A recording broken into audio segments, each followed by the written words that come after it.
welcome to the November 13th, 2012 meeting of the Glendale City Council. May we have a roll call, please? Council members: Friedman. Here. Manukian. Here. Najarian. Here. Weaver. Here. Mayor Quintero. Here. The Pledge of Allegiance will be led by Council Member Najarian. Please rise. Repeat after me. I pledge allegiance to the flag of the United States of America and to the republic for which it stands, under God, indivisible, liberty and justice for all. Please remain standing for this evening's invocation. Let's pray together for the safety of our city and its residents. Let us each pray and promise to always keep in our minds the veterans of the wars in Iraq and Afghanistan. While mourning the brave men and women, 6,600 of whom have died since the wars began, let us never forget the over 49,000 wounded, injured, and permanently disabled veterans of this wars, who must, in the wake of their return from combat, resume their lives as they once were. Let us go beyond a single day of recognition and make them part of our every word we utter and task we commit ourselves to. Let us pray for their safety, grant them courage and patience to persevere. We ask for their swift and safe return of the sons and daughters of our great nation who continue to serve, and for the safety of the families whom they have left behind. Amen.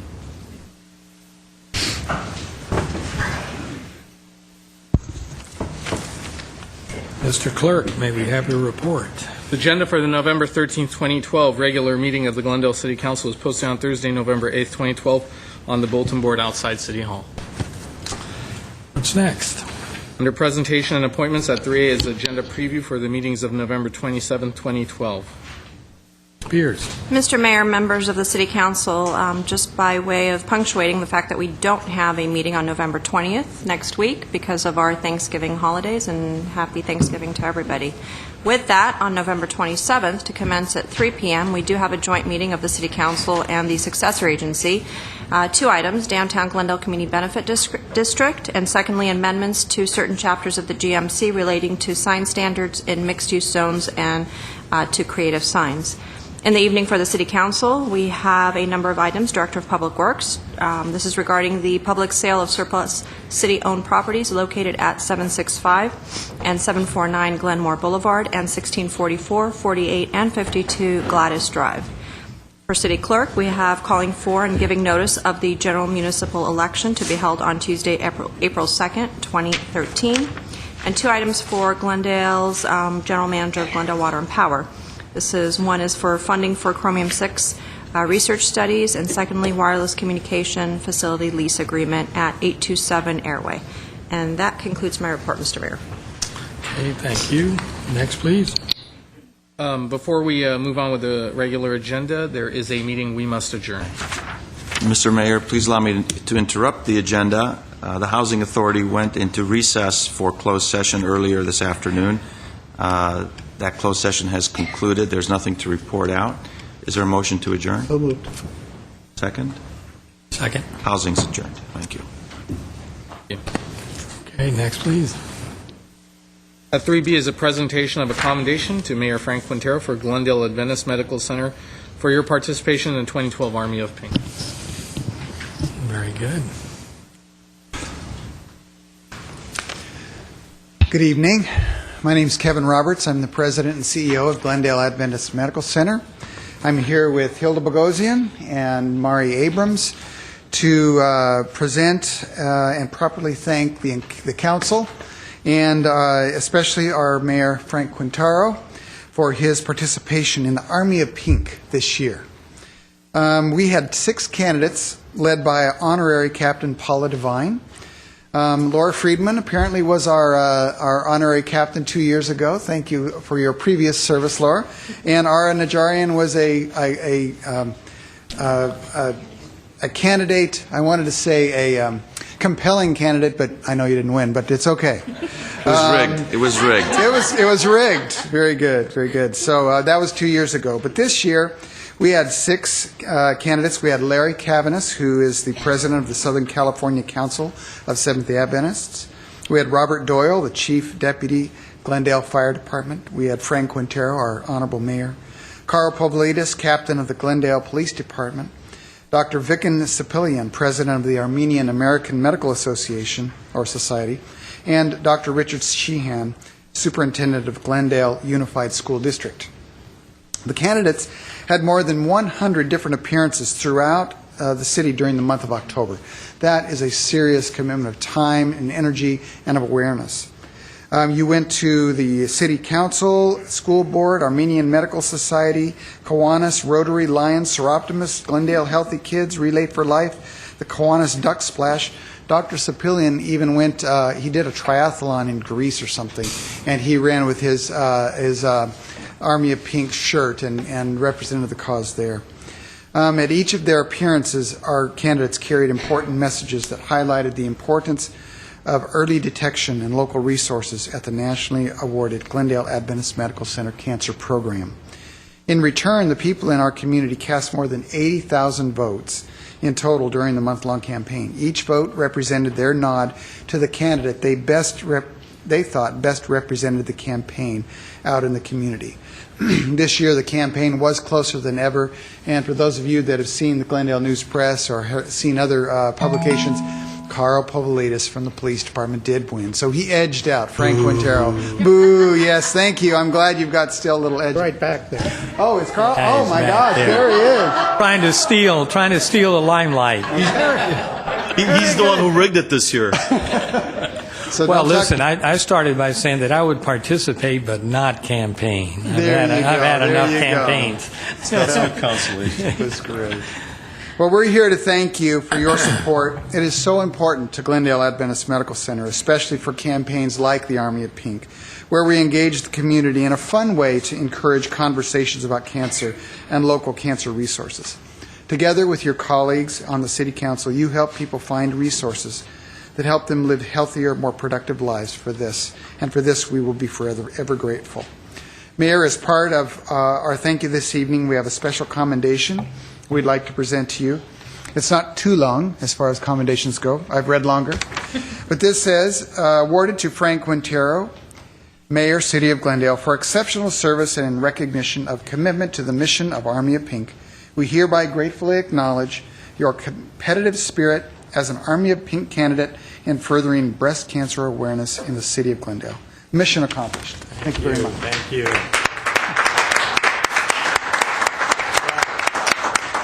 It was a lot of fun, at least fun for me. I don't know about Hilda, but anyway, it was very enjoyable. And as you mentioned, I didn't realize there were that many appearances, but I know we were all over the place. And then, as I mentioned previously, NFL games, all the different sporting events. You can see pink shoes, and so it's really taken hold nationwide. But certainly Glendale Adventists and the staff do a great job of publicizing the efforts. And I knew that there were two Energizer bunnies. One was a battalion fire chief, and the other was a police captain.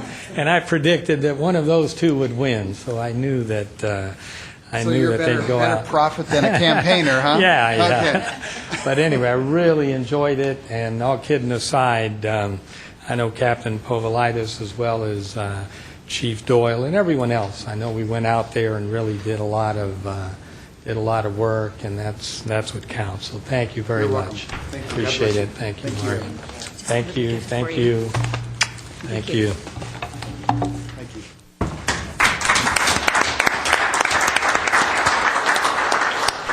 For what it's worth, Mr. Mayor, we had a vote on the council and you won, but it was a split decision. But you did come out on top anyway. Very good, very good. When I said I wouldn't run again, I was through campaigning, I meant it. So anyway, it was great. Okay, well, we will go to the next item on the agenda. City Council and staff comments.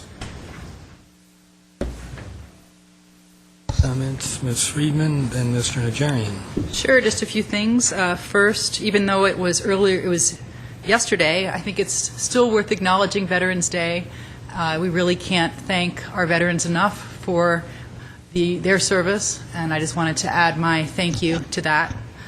I attended last week the a banquet for the Armenian Medical Association's Ladies Auxiliary. If you don't know this group, they are really amazing. Every year they give out 200 free mammograms to underinsured women in the community and 100 additional free mammograms at the health fair, which they partially sponsor and work each year. They also sponsor programs for epileptics and diabetic children in Armenia.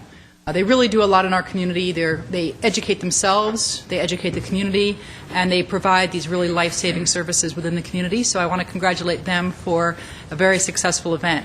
They sold out their fundraiser. It's great to see. I attended, along with Mr. Ochoa, Mayor Quintero, and Councilmember Najarian, the Eddie Awards. And I don't know if I'm stealing your thunder by mentioning it before you, Mr. Quintero. This is the award that's given to the most business-friendly city in Los Angeles County every year. Cut right to the chase, we did not win. But the judges told us that we were a very close second, within a hair. And we've been nominated now. I think it's our third year in a row running we've been nominated. So we are a very business-friendly city. And it's been acknowledged by the, is it the Economic Alliance? Economic Development Corporation who does this. It's very competitive. Every table is all these cities, and they go crazy when they win and when their names are called. So next year we're going to win, and we will go crazy next year. But that's my prediction, that we are going to win next year. We were almost there this year, and it was we were beaten by Whittier. Go figure. No, I'm sure it's a great city. It seemed like they were doing they're doing really amazing things. They show a little video, and they're really doing some very innovative programs to attract businesses to their city. Santa Monica was also in the running, and they also didn't win, so we were in very good company. And lastly, I just wanted to wish longtime Glendale City Commissioner Art Devine a very happy birthday. Thank you, Mr. Mayor. Mr. Najarian. Thank you. To the Armenian Medical Society's Women Auxiliary, it's okay to invite a man to your events. I never get invited. I never get to go. I hear about your great events from Ms. Friedman, so I'm happy to attend. Back to the Eddie Awards. I felt really bad last Wednesday night when we had the Eddie Award program. You know, when they showed the videos from the different cities, Santa Monica was tough. I mean, they have a lot going on there. We had also a great presentation, and I'll ask maybe next week we can show that to everyone in the viewing audience.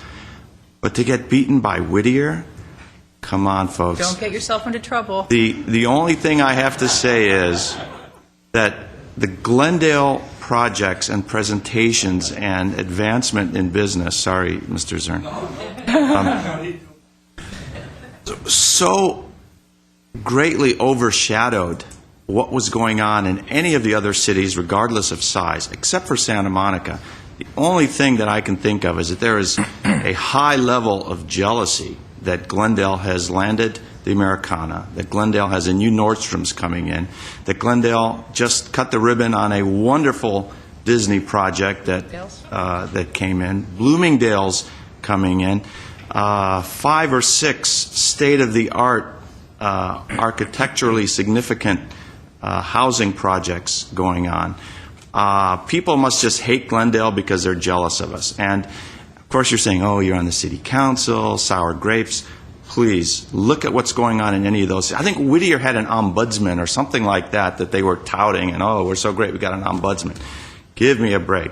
I have to tell you, though, I left that dinner early, but with my head held high, because I knew that everyone in that room saw what was going on in Glendale, and we are absolutely a premier city in Southern California.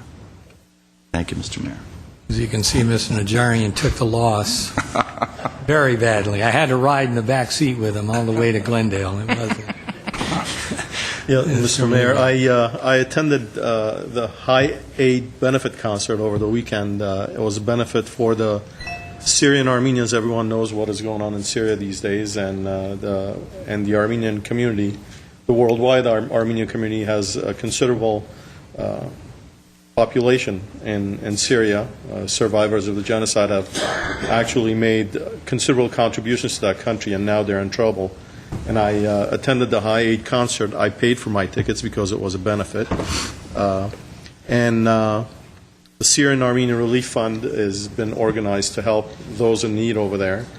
And there were a number of artists, both Armenian and non-Armenian. There were some artists from Britain, actually, who had, there was a band from Britain who was here. They had one member of Armenian ancestry. They were here supporting the concert. A number of other ones, of course, that were there.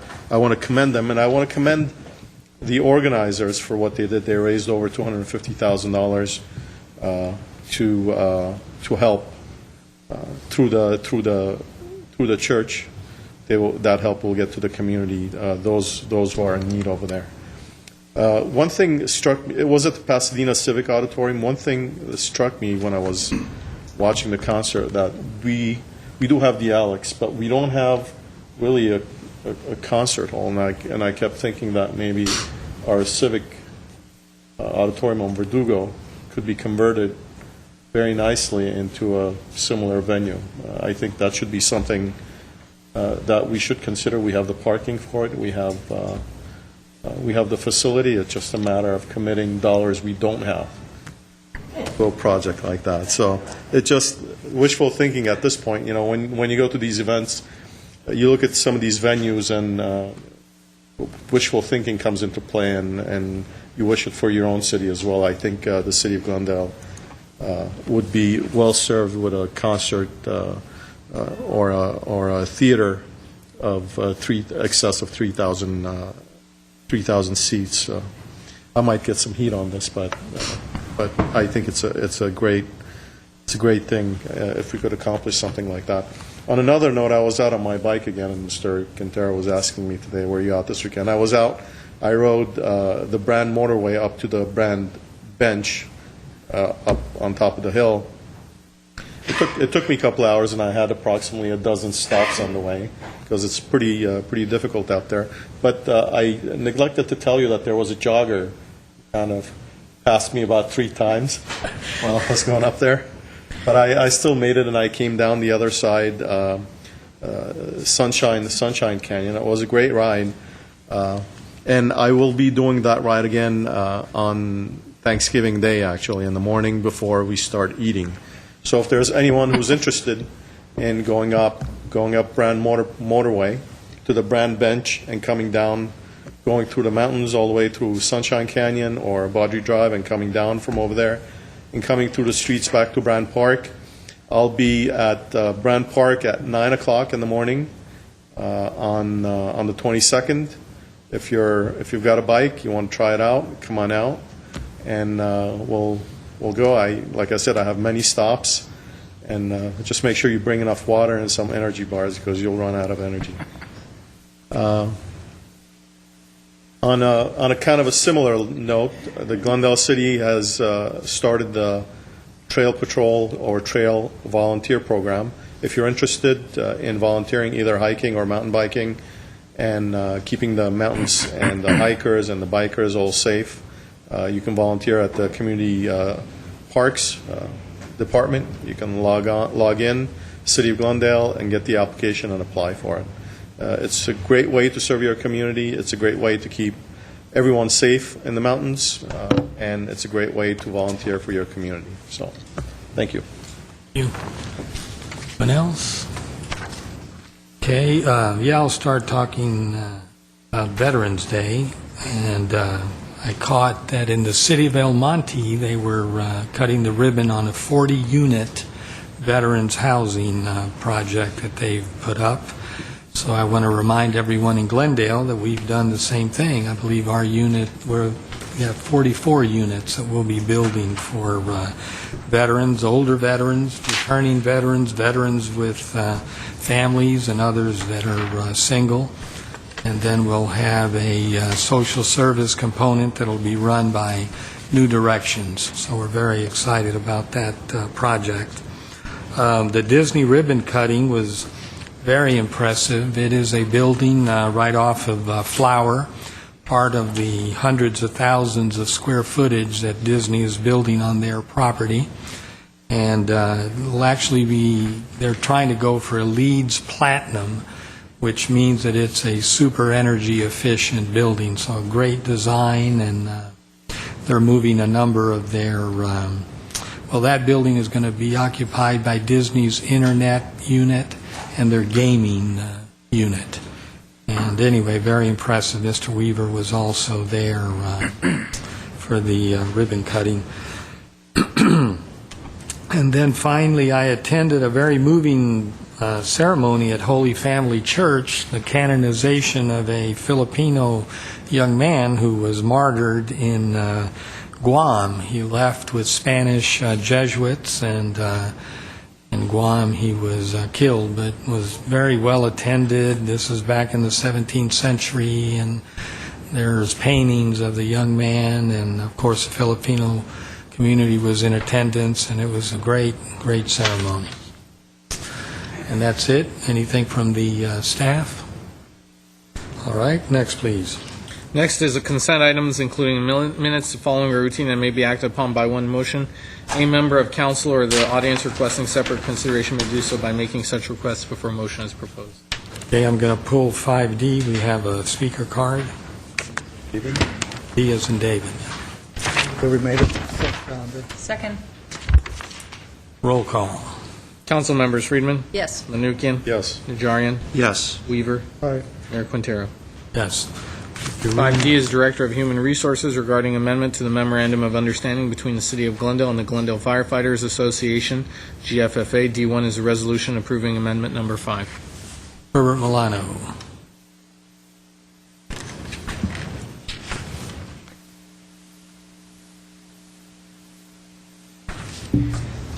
Mayor Quintero, members of the City Council and staff, my name is Herbert Milano. This particular amendment to the MOU is being brought before you under the, I guess, the concept of equity with regard to all the other MOUs having to do with how sick leave is being addressed. We all know, at least those who follow the city's financial reports and the actual costs of payroll, that a preponderance of the city employees basically cash out those unused sick days. But I would like to suggest that the equity concept between the Firefighters Association and other unions cannot be compared that easily, because the number of days worked is so significantly different. The typical firefighter, even though they work those 24-hour shifts, only works about 100 days a year, meaning that there are 200 days out of the year where they could get sick. So a person could get sick during work, or during a work day, and during a non-work day. Other employees who work roughly 4.5 days out of the week, basically 9 days out of every 2 weeks, and generally work about 48 weeks out of the year, would have the likelihood of claiming a sick day that is much less, significantly less than the firefighters. So for you to proceed with this particular arrangement, given that you're providing equity in the way that the sick leaves are addressed, I think it merits reconsideration, because it is not the same. The firefighters have a greater likelihood of claiming those particular unused sick days, roughly at well over 60% of all of their days available in the year, significantly different than those of the other employees. And I think that it merits reconsideration because it's not the same logical standard. Thank you. Okay. Do I have a 5D. Second. Question. have a question? Just as I was looking at the fiscal impact, it says the incidence of rank and file sworn fire employees resigning from the City of Glendale short of a retirement after 20 years is rare. If it's rare and it's only minimal, why deal with this anyway? Why bring it forward? Is it something that the GFFA requested? This is something I believe that they did request, but as the speaker pointed out, I think what we have strived for with all of our groups is that notion of parity. They do work a 24-hour shift, but that's the nature of firefighting in America today, so I don't know what bearing that may have on it, but the idea that we're trying to get all of our groups in alignment is really the animating issue here. Okay. Roll call. Council members: Friedman, Yes. Manukian, Yes. Najarian, Yes. Weaver, Aye. Mayor Quintero. Yes. Next, please. Next is oral communication. This is not the 5-minute portion. This is a portion reserved for 3-minute community event announcements. We'll have the full 5-minute portion at the conclusion of all city business. Okay, Leon Mayer, followed by Rio Ray. Good evening, Mayor Quintero, members of the council and staff. My name's Leon Mayer. I have 2 announcements to make, one on behalf of the library and the Friends of the Library, and that's for an event coming up on May 5th, on the 15th of November. This event is part of our One Book, One Glendale series, but this is One Book, One Glendale for children. This is the first time we're doing a special One Book, One Glendale for children. And our speaker is Wendland Van Dranian. And Wendland Van Dranian has written a book called Flipped.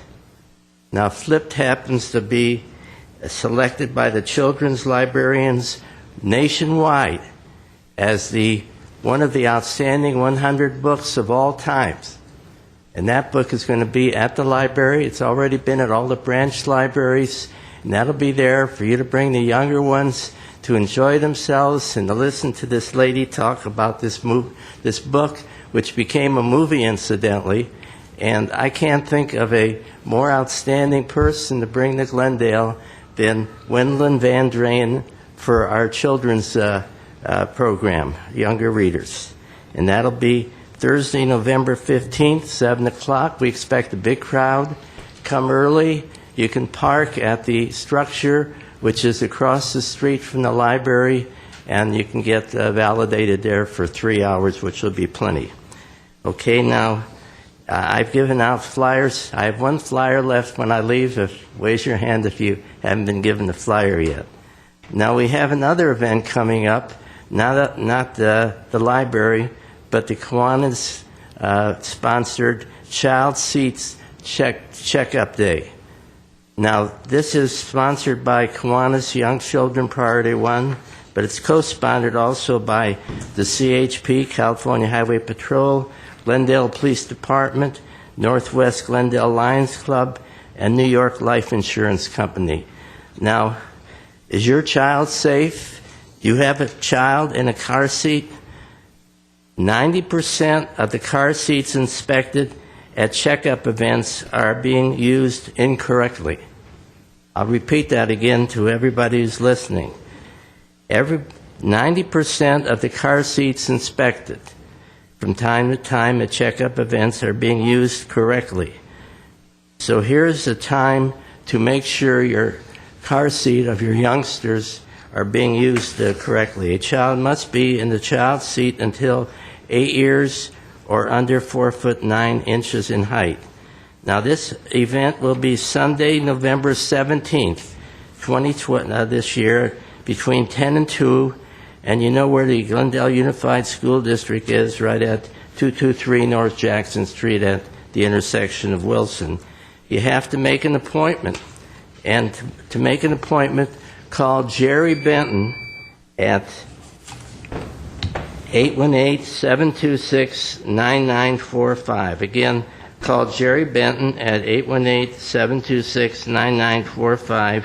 This event will be going on from 10 to 2, and there's also going to be food provided, and there's an eye clinic being sponsored by Mr. Lions Mayor, Club. you have to move on. So thank you very much. Okay, thank you. Rio Ray, followed by Mike Mohill.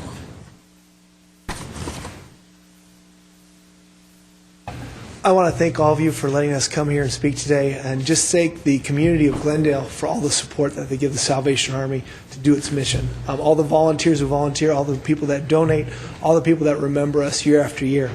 Right now is an important time for us because the red kettles are about to go out in front of all the stores. And as you know, we've been hit hard with our food pantry, seeing 200% more people than we did 4 years ago. All of our programs have been stretched, so we started a program called the Kettle Kickoff Breakfast. We've given each one of you an invitation and a ticket if you would like to attend. It is this Friday at 7 a.m., and it should be a wonderful time. Wonderful board members like Sharon Roth are going to be serving the breakfast. The Spot Gourmet has donated the breakfast, so everything's absolutely free at the Salvation Army on 320 West Windsor. And all the money that is raised there goes directly to where you want to go, people who are suffering and who are in need. So you're all invited to come. Hopefully you can make it. You will be served not only by Sharon, but also by our own fire chief. Chief Harold Scoggins is going to be there, and also the police chief as well. and we would love to have any of you attend. Thank you so much for your time and all you do for the Salvation Army and for the needy in Glendale. Thank you. Thank you very much. Mike Mohill, followed by Lisa Bubari.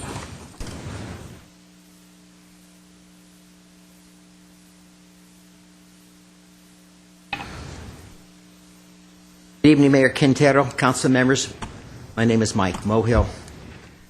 Tonight, I'd like to talk about stopping and smelling the roses again, about the Glendale Youth Orchestra. They will be performing this Sunday night at 7 o'clock at the Alex Theater. It's a wonderful event. The kids are great. You think you're at Disney Hall without paying the steep tickets. Cheaper than a Disney ticket, than a Dodger ticket, than a Dodger dog, Hollywood Bowl, a traffic ticket, you just name it. And it's a great event. We'll be supporting young kids in our community. These are proteges, every one of them. And you have a chance to bring your small ones with you and hear classical music. One time they even had pop music from a group of people from, I think, from south of the border. It was just wonderful. And it's a wonderful event. Everyone's welcome to come. Even kids with gray hair are welcome. Thank you, Mike Mohill.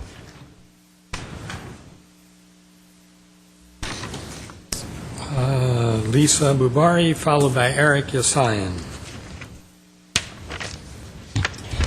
Good evening, Mayor Quintero, Councilman, and Councilwoman, Mayor Friedman. I'm sorry, Laura Friedman, not Mayor now. My name is Lisa Bubari. I'm the owner of Heal Within, a healing center in Glendale. I'm here to announce an event that I'm putting together for the third year. It's open to the community, and as you may know, November 15, in 2 days, it's the Great American National Smokeout, and that's the day that everybody is supposed to stop smoking.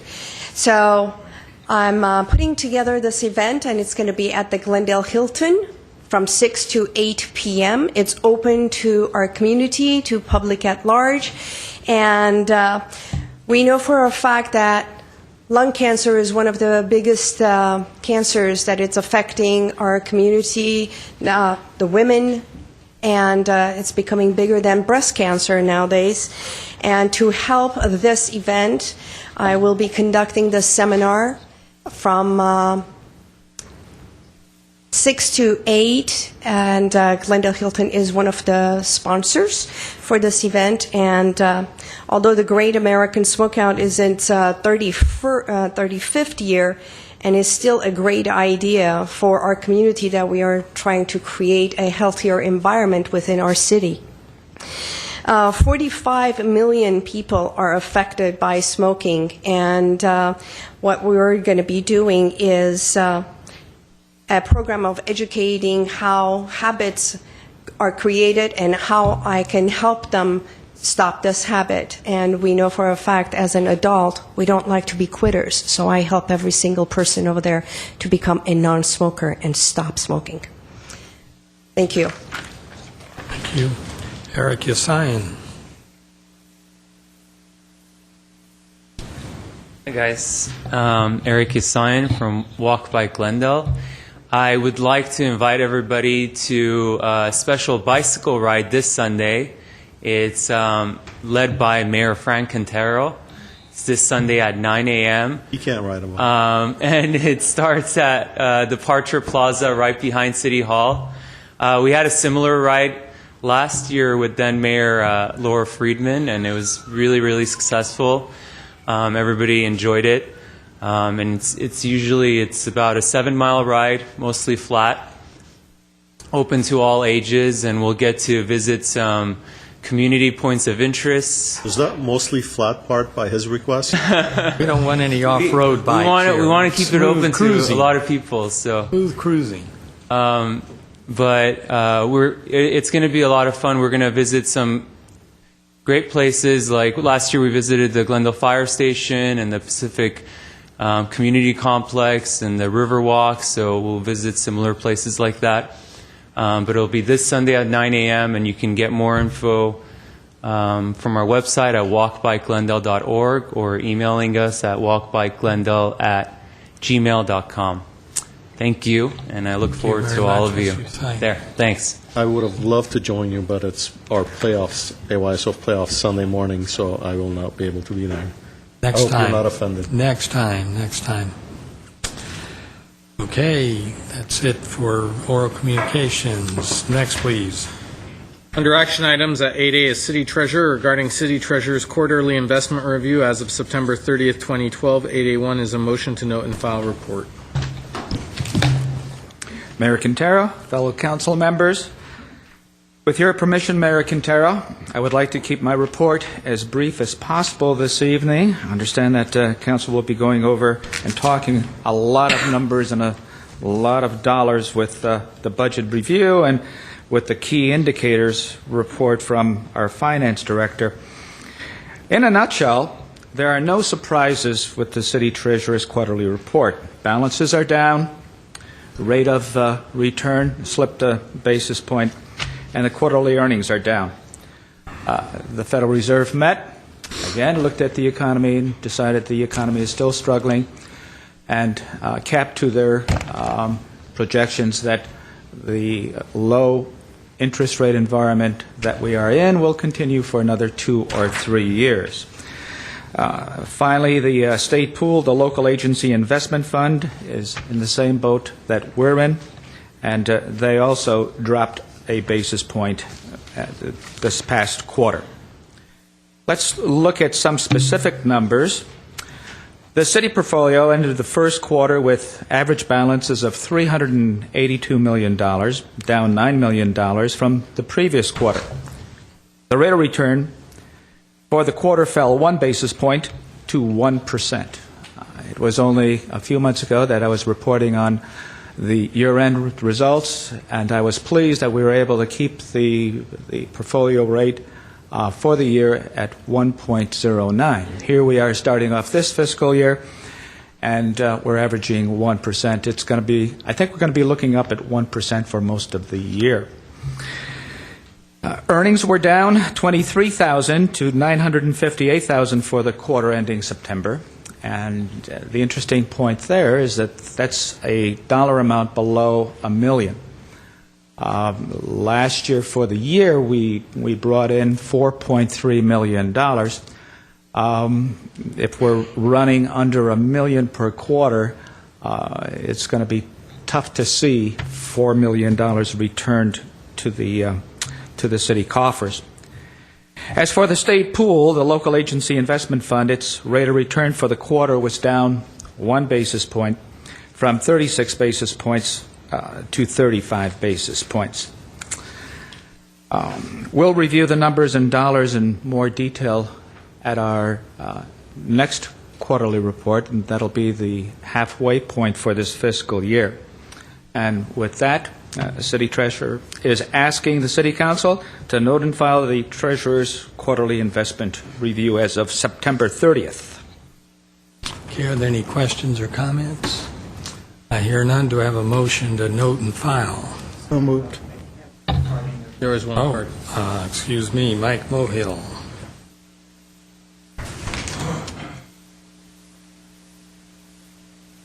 Evening, Mayor Quintero, council members, viewing audience. My name is Mike Mohill. I don't claim to be a treasurer or the intellect of a treasurer, but the treasurer uses the word basis point. What is a basis point? Something moved 5 basis point, 10, 15. Does that mean a unit? Does that mean pound, feet? What exactly is a unit? I'm sure that people in the viewing audience would like to know what the treasurer means when he says a basic point. Hey, we're not accounting. We're not accountants here, finance managers. If it's a percentage, say it's a percentage. If it's dollars, say dollars. You know, we're just average people trying to learn every Tuesday night from our experts. So, Mr. City Treasurer, would you please, the next time you approach the council, would you tell us what the word basis points means? Thank you. Mr. Mayor, since those terms have been used the 16 years I've been on council, they've been used, where have you been? Can Mr. Baruki please explain to the gentleman? Maybe he'll remember this time. Well, a basis point is 1/100th of 1%. So if, in fact, you're accustomed to a 1/4% being 1/4 would translate to 25 basis points. If, in fact, we gained a basis point, the portfolio would be moving from 25 to 26 basis points. What was the other term he used, Mr. Mayor? Yeah. What was another term he used? Another term that I use, oh gosh. That was it? Just the one? Big. I use big. I use small. I got those. I think he does too. Thank you. Thank you. Okay, ready for a roll call. We need a second for that. It was moved by Councilmember Weaver. Second. Thank you. Councilmembers Friedman, Yes. Nukian, Yes. Najarian, Yes. Weaver, Aye. Mayor Quintero. Yes. Next, please. At 8B, a city attorney regarding findings in support of denial of parcel map GLN 1628 for property located at 2116 Rimcrest Drive. At B1 is a motion denying parcel map and making findings. I don't have a report other than we've prepared the findings consistent with the record and your direction on the hearing from 2 weeks ago, Mr. Mayor. Okay, I do have one speaker card from the applicant, so he will be speaking on the findings themselves.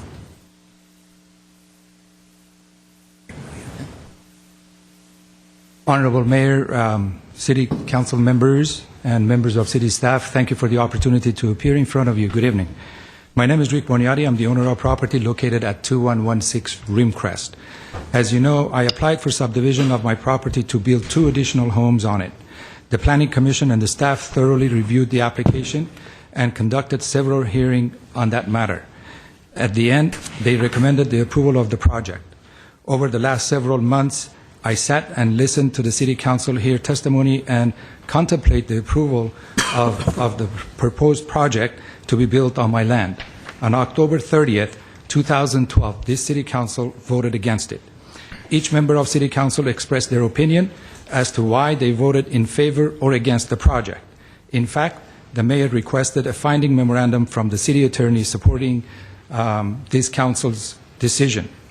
My attorney and I reviewed the memorandum today, and only to find it raises multiple issues that were not raised during the appeal, nor presented to City Council, thereby not providing me the opportunity to hear on such matters. To begin, in essence, the appeal in this matter dealt solely with traffic, noise, assumed danger, and alleged promise that surrounding homeowners were told no home would be built on the north side of Aspenoke. The council implies in its finding that it took evidence in support of the appeal. However, no one shred of evidence was presented supporting such claims. All that was presented was hearsay, testimony, and beliefs. No fact or evidence was presented. The first finding relates to clustering. I would like the city attorney to explain what clustering is to me and to all of you before you take your vote. This is the very first time that this term has ever been used in our proceeding. No appellant nor city council has used such term. As such, I did not have the opportunity to be heard on this issue. The second finding relates to single-loaded street. This was not an issue either, and I'd like the city attorney to also explain what he means by single-loaded site. The third finding, once again, relates to clustering and single-loaded street. The fourth, fifth, and sixth finding are only real issues raised by appellant, and in such instances are supported by the council. The seventh finding, once again, relates to clustering. I have only 30 seconds. May I ask for more time, please? Let's keep going. Thank you. Mr. Mayor, I apologize for being so direct, but on October 30th meeting, you stated that I own my own home, and if I didn't, it was a different story. I'd like to know what you mean by that. Such statement and allowing this public to believe that long-time property ownership is a discriminatory factor, this council will consider such it is offensive. For Also, you stated that Planning Commission vote was not unanimous. I beg your forgiveness, Mr. Mayor. On October 16th, council meeting, planning chair, commission chair appeared in front of you, and she stated that she asked for redesign, and we went back with the same design. It was altered. However, she was disappointed that it was not one. However, she stated that if it was one property, she had no problems against it. You also said that Mr. Greg Asturian recused himself. The reason that he recused himself, I don't know if you found out about it or you just assumed that he would have said no.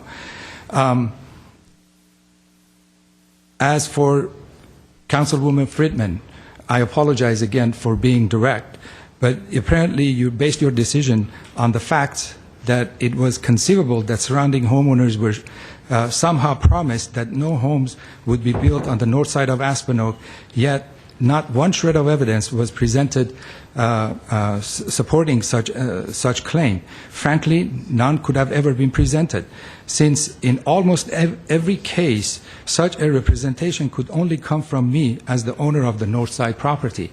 Also, there's a 5-foot utility easement on the entire north side of Aspenoak. Have you ever found out what it was for? Utility easements are there to run utilities, so future homes are going to be able to tap into it. There was an issue of property, the landfill that was removed, all those dirt was removed and all that. And Councilman Manukian was saying that he wished he had the time to speak to the Glendale historian to find out what happened. Well, the entire street, Aspenoak, is raised. All the homes on the south side are on fill, except 180 Aspenoak. When you drive by and you look at the property and you look at my property, it is all natural property. It was cut, okay, but the fill is on Aspenoak Lane. It is not on my property. Only a portion of it is in my property.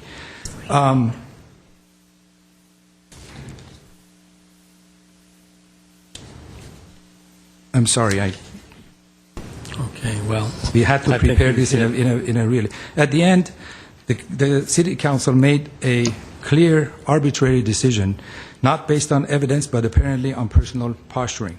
In light of the findings, I was not fully afforded an opportunity to be heard, and I was unfairly treated as an existing homeowner, hereby violating my rights as a citizen of this city.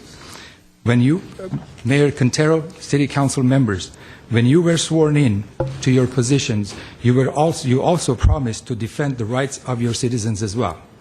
I have met all the guidelines of City of Glendale subdivision that are on the subdivision book, and I have met all the guidelines of State of California Subdivision Map Act. Your decision today to confirm the findings are not based on facts or technical data. In light of the clear failure of this council to act in accordance with the issues raised in the appeal, this city's ordinances and the law, I urge the city council to reconsider its decision. Mayor Quintero, it is up to you to change the decision and bring it up. Thank you. Okay, Mr. Garcia, do you feel comfortable with the findings? Mr. Mayor, members of Are you council, prepared? I do, and they were prepared by our office. But let me say that, and we've dealt with this before. Essentially, these appeal hearings that come before the council are de novo hearings, meaning that as long as there's a basis in the record to support approval or denial, then the council can take that action. Now, in this particular case, what is cited in the findings is the inconsistency of the project with the Hillside Design Guidelines, which are clearly part of this record and they're part of the guiding law that controls the council's approval of this project. So the council certainly had discretion to find that they were consistent or inconsistent. And what we're putting in these findings is that they're inconsistent. And I would note, Mr. Mayor, that I remember specifically you raised these issues in your comments on this, and I believe Ms. Friedman alluded to them as well. So I do believe that these issues were addressed at the hearing. The hearing is not limited to the issues that are raised by the appellant on an appeal. It it's a de novo hearing, meaning the council can base its decision on anything that's within the code, the Subdivision Map Act, or our municipal code, and that's, I submit, is what you're doing here tonight if you approve these findings. All right. I have a motion To the question of not being heard, the public hearing that was conducted, was it last week? Well, it was two hearings. It was the 30th and the 16th. Right. Does that give sufficient Thank you for asking that, Mr. ground Mnuchin. for being heard? In my view, yes, we actually gave probably more opportunity to be heard than we normally do. Normally, we allow the applicants to speak at the hearing. We actually gave them 2 bites of the apple in this particular case. And even though the appellant has the burden on the appeal, the applicant always has, it's a required finding that the council make that it's consistent with the MAP Act, that's consistent with our code, and that a project in the R1R is consistent with the Hillside Design Guidelines. Okay, do I have a motion? Swear. Just a couple of comments. Obviously, I was on the losing end of the vote, and there's no exact right or wrong answer. Spent 3 days reviewing everything I could get my hands on to understand the project. That particular lot that the applicant lives on is very narrow, but it's about 1,000 feet long. Say, not subdivide it. I just happen not to agree. His house, yeah, he was on a ridge line that was graded to produce fill for other parts of the project. Same with the park location where it was all filled in rather than a park going in. I looked at it as council deciding on certain things if it followed the code requirements, knowing that after this stage, if it had been approved, it would have had to gone to design review. And design review is going to look at design guidelines, I think, and appropriately judge on that. It would have had to pass that. Then they would have had to submit construction drawings, and it would have gone to the building department. And if they couldn't build the project, cutting into a manufactured slope or a natural slope, it would have been denied. There's homes on hills where piles go down 40 feet. One in Glenmore, Ganji House. Piles went down 40 feet. When the mud on the hill went, the house stayed there.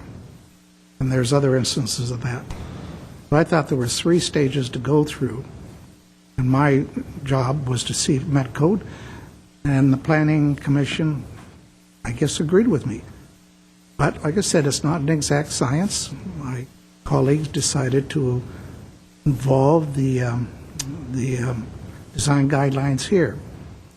Can't argue, debate with it, just a difference of opinion on my part. With that, somebody wants to make the motion. Mr. Najarian? Mr. Mnuchin, Mr. Mayor, Ms. Friedman, I'd just like you to know that I would not hold you in any less regard or harbor any ill will towards you if any of you were to change your vote on this issue tonight. I understand that there may be an evolution in the thought process, and I would not be one to accuse you of flip-flopping on an issue if you were to change over to deny these findings.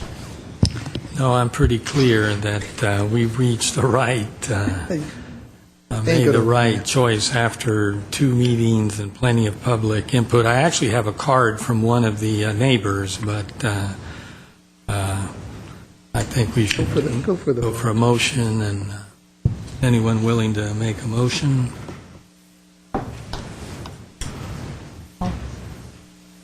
Move the findings. I'll make a motion to deny the parcel map and to make the findings. Second. Roll call. Council members: Friedman, Yes. Mnuchin, Yes. Najarian, No. Weaver, No. Mayor Quintero. Yes. Okay, next, please. Next item on the agenda at 8C is City Manager and Director of Administrative Services regarding first quarter budget update and key performance indicators. At C1 is a motion to note and file the report. Mr. Ochoa. Yes, sir. May it please the City Council, we have a rather interesting presentation for you tonight, and one that you will come to see and rely upon in the quarters henceforth. It's a new paradigm for us, effectively. We are focused on execution. We are focused on performance measurement, particularly as we adapt to this new normal. As I mentioned, the concept here that we are looking at is the quarterly update, both from a financial perspective, which the city has done historically, but then also looking at key performance indicators so that the council has a very good handle, and the public has an equally good handle on the way that we keep score. This notion of a scorecard that helps the staff and certainly advise the council, allows the council to make policy. The council sets the priority, the council sets the tone, and from your city council priorities, we include in our budget process strategic goals that really reflect the types of outcomes that you want to see in the community.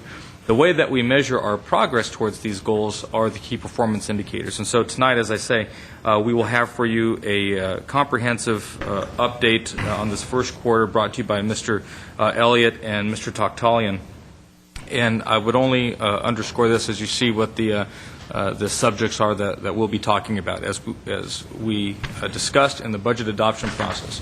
Given the economy, given the dissolution of redevelopment, this year is a year where we are in an effort to try to adapt to the new normal. We are in an evaluation year, trying to understand if we cut too much, not enough, what the impact on service levels are, and measuring for standard deviations against what the service levels have historically been and the community is come to expect. Next year, 13-14, will be that new base year. So these quarterly reports are important because they will help guide that decision-making process, that policy-making process for the council as you prioritize what you want the appropriations to be for that coming fiscal year. So with that, I'll have Mr. Elliott walk you through the financials for the year-end as well as first quarter. And then I'll talk a little bit more about the scorecard, and then we'll have Mr. Tokhtalian run through the different KPI. Bob? All 40 slides, huh? All 40, quickly. Stand by, folks, 40 slides. Mr. Mayor, members of the council, we bring to you the results of the 11-12 budget year, and I would be remiss without thanking my staff because they put in enormous amount of hours over in the last couple months trying to put not only getting the numbers together and putting all the numbers in the right buckets, but also working on the reductions and getting them all dispersed. And I'll show you where that's important later on. We brought to you a forecast back during the budget presentation where we thought we were going to end up the end of the year of 11-12. And the good news is it wasn't as bad as it turned out. The bad news is it still decreased the general fund balance by a total of $74.5 million. And in short, that's basically the write-off of the loan and all the remnants of the redevelopment agency of what was owed to the general fund.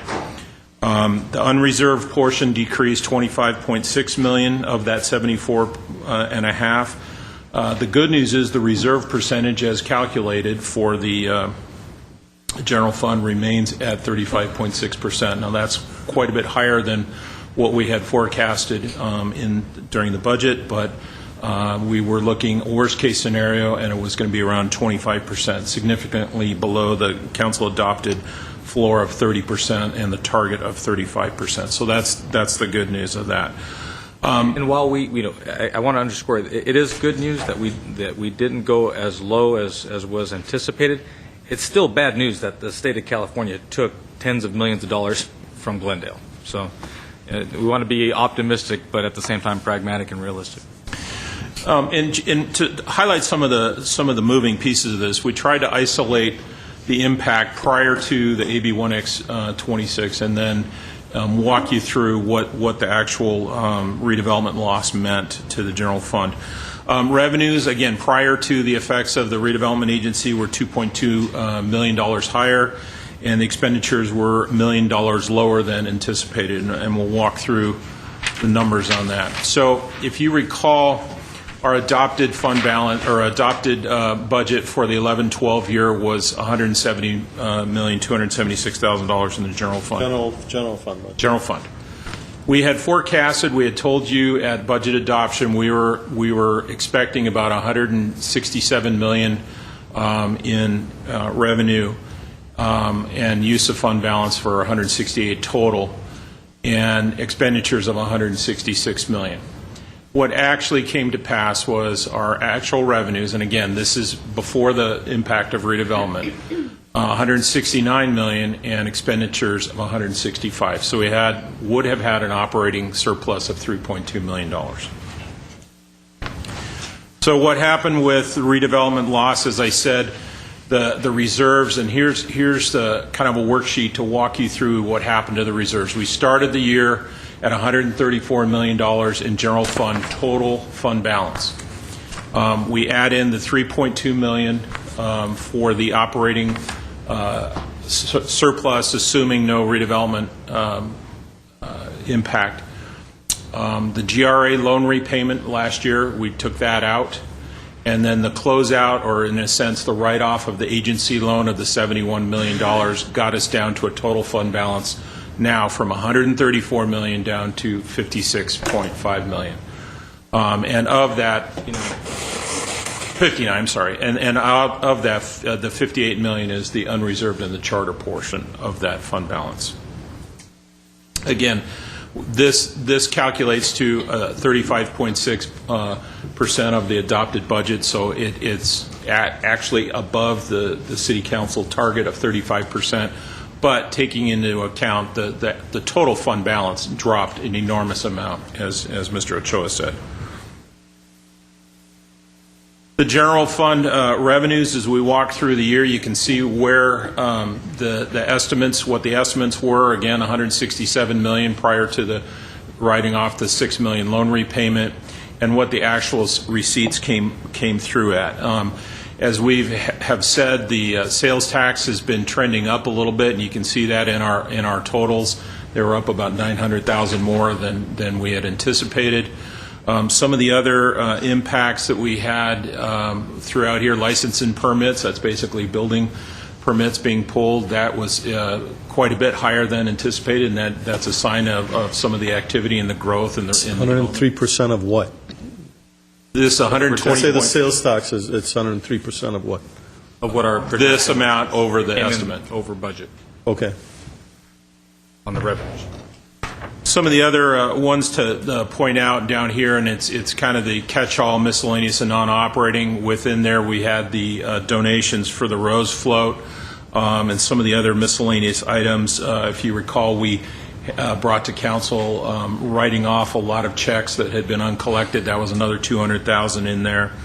And we had election reimbursements of a couple $100,000 within that, so higher than we had expected within there.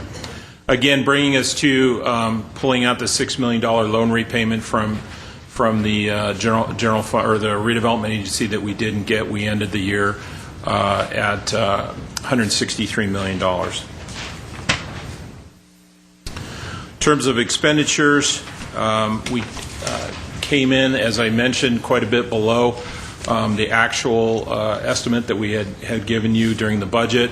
Again, our adopted budget was $170 million. We came in at $165 million. Now, if you look at the individual percentages, they are quite a bit understated. And if you recall, we had an estimated savings built into the budget on this line item down here, $7.7 million. That was never distributed back to the individual departments. And that was a great effort that we did for the 12-13 budget, so we have that detail moving forward. We just didn't have the ability in 11-12 to do that. And that reflects hard reductions in all of the departments as opposed to just plug numbers for the overall budget. So moving into the first quarter of this year, again, in our resources, as we have estimated, the receipts are trending. Again, as you recall, we don't get much in the way of revenues in the first quarter. Property tax, we don't get our major payment until December. Other things trickle in during the summer. So it's really more looking at the expenditures in the first part of the year. Revenues don't pick up until the second half of the year when we get our property tax and the sales tax kicks in. There's really not a whole lot in the revenue picture other than we're on track where we think we should be. Two things to note, however, there in the property tax number, we have $1.4 million built in as additional property tax as a portion of the project areas from the former redevelopment agency to come back to the general fund. That has been a question mark whether we will get that. There was some questions several weeks ago whether that $1.4 million would materialize. The latest is that we will get the $1.4 million and maybe more, which is good news. Another item of note, which is still in here, and we will recommend adjusting it at mid-year, is the lease revenue back from the PEG fund, or the where we put the money from the PEG fees that we collect. And we had a lease structure that was struck down by the court. So the PEG fee is going into the PEG fund, but we're not collecting the lease revenue back to the general fund. That's about $550,000. So that is something that we are conscious of, and we'll look to adjust that come mid-year. In terms of expenditures, these show before you all the departments in the general fund and the revised budget as we move forward, and the actual expenditures. Really everybody is on target for the most part, and in total we're at 24.8% expended through the first quarter. So we're actually a little bit below if you straight line it. There's some departments have ebbs and flows throughout the year, but I suspect that we'll be fine as we move forward. The two adjustments that we're showing here, the $225,000 is a revenue offset grant that we've gotten, and this piece here, the $855,000, if you recall, was the appropriation done for the PARS retirement incentive. So we have had that amount of adjustments in the general fund thus far this year. Going forward, our cash balances as of September, and this is a slide we've shown this format in the past, is just showing the cash balances of the big funds, the general fund, CIP, the sewer fund with $63 million, electric fund with $56, and of course the water, which we have talked about at length with the negative $23 million. We've lumped all the other ones so we could get it on one page of all the other types of funds into the categories special revenue and capital projects. Gives us a total cash balance at the end of September of $338 million. And I will note, if somebody was paying attention to Mr. Baruchi's report of his portfolio, this is about $40 million less.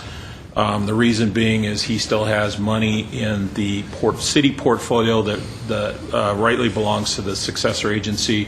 It's just a matter we have to move that out and put it in the successor agency bank account.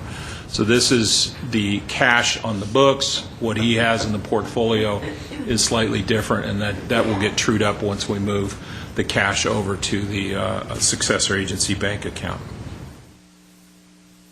In terms of the reorganization, just to recap what the structural changes were within the general fund in the 12-13 budget.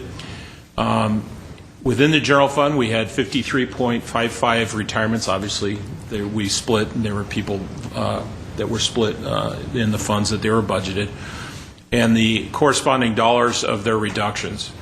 Some of the higher backs that we had, 11, our target was 20%. That's pretty close. So we had a net reduction from the retirements of about 42.5 individuals and $3.9 million in savings. The program reductions, and program reductions includes both maintenance and operation accounts, as well as reductions and shifts from the general fund, as well as layoffs. My department, Administrative Services and Finance, we had 2 layoffs that are represented here. Some of these are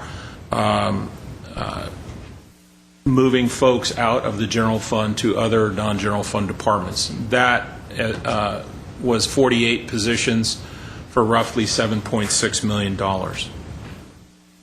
The other reductions that we implemented, if you recall, during the budget study sessions, we reduced the workers' comp rate. Our goal was to get the workers' comp fund healthy. We pushed that out, and we'll do it out over a longer period of time. The same thing with the liability rate for the liability fund. We reduced the rate paid back to the ISD department for ISD services by about a total of $1 million, about $770,000 was the general fund's portion, and other reductions to the fleet fund and the graphics reduction, and we also increased the transfer from the refuse department back, and that got us to another $3.7 million in savings. Again, to recap, the retirements as they affected the general fund, we had $3.9 million in retirements, roughly 42 folks. 48 in other program reductions and shifts of $7.6 million, and the other M&O reductions of $3.7 million, getting us to $15.3 million. If you recall, our target was $15.4 million, so we got pretty darn close. And as bittersweet as that is, I mean, we do take some measure of pride in the fact that, you know, we outlined what the cuts needed to be in terms of the aggregate cost and value to the budget, and as Bob indicated, we came awfully close to that number. And again, these are hard dollar cuts to the respective departments. What you see here in the next several slides in your presentation represent that scorecard that we are trying to use as a template. And again, my goal is to make sure that the council and community see these numbers as our stock ticker, if you will. That's what's going across the bottom of the screen on the crawl, so you understand, you know, again, how we keep score. So the rather mundane at this point in terms of what the population is and total FTE budgets you see there, and you'll see this number again bounce back to us. 1,637 is the full-time employees. Keep in mind that's through the first quarter. Doesn't take into account the cost cutting in GWP, and we'll show you that in just a little bit. The total FTE in the general fund dropped down by 102 positions, which is very, very significant. You see the adopted budget. You see the residents served per FTE going up as a reflection of the constancy of the population and the drop in positions in the general fund. And then you see the per capita budget going down as well, as we're trying to make sure that we contain costs.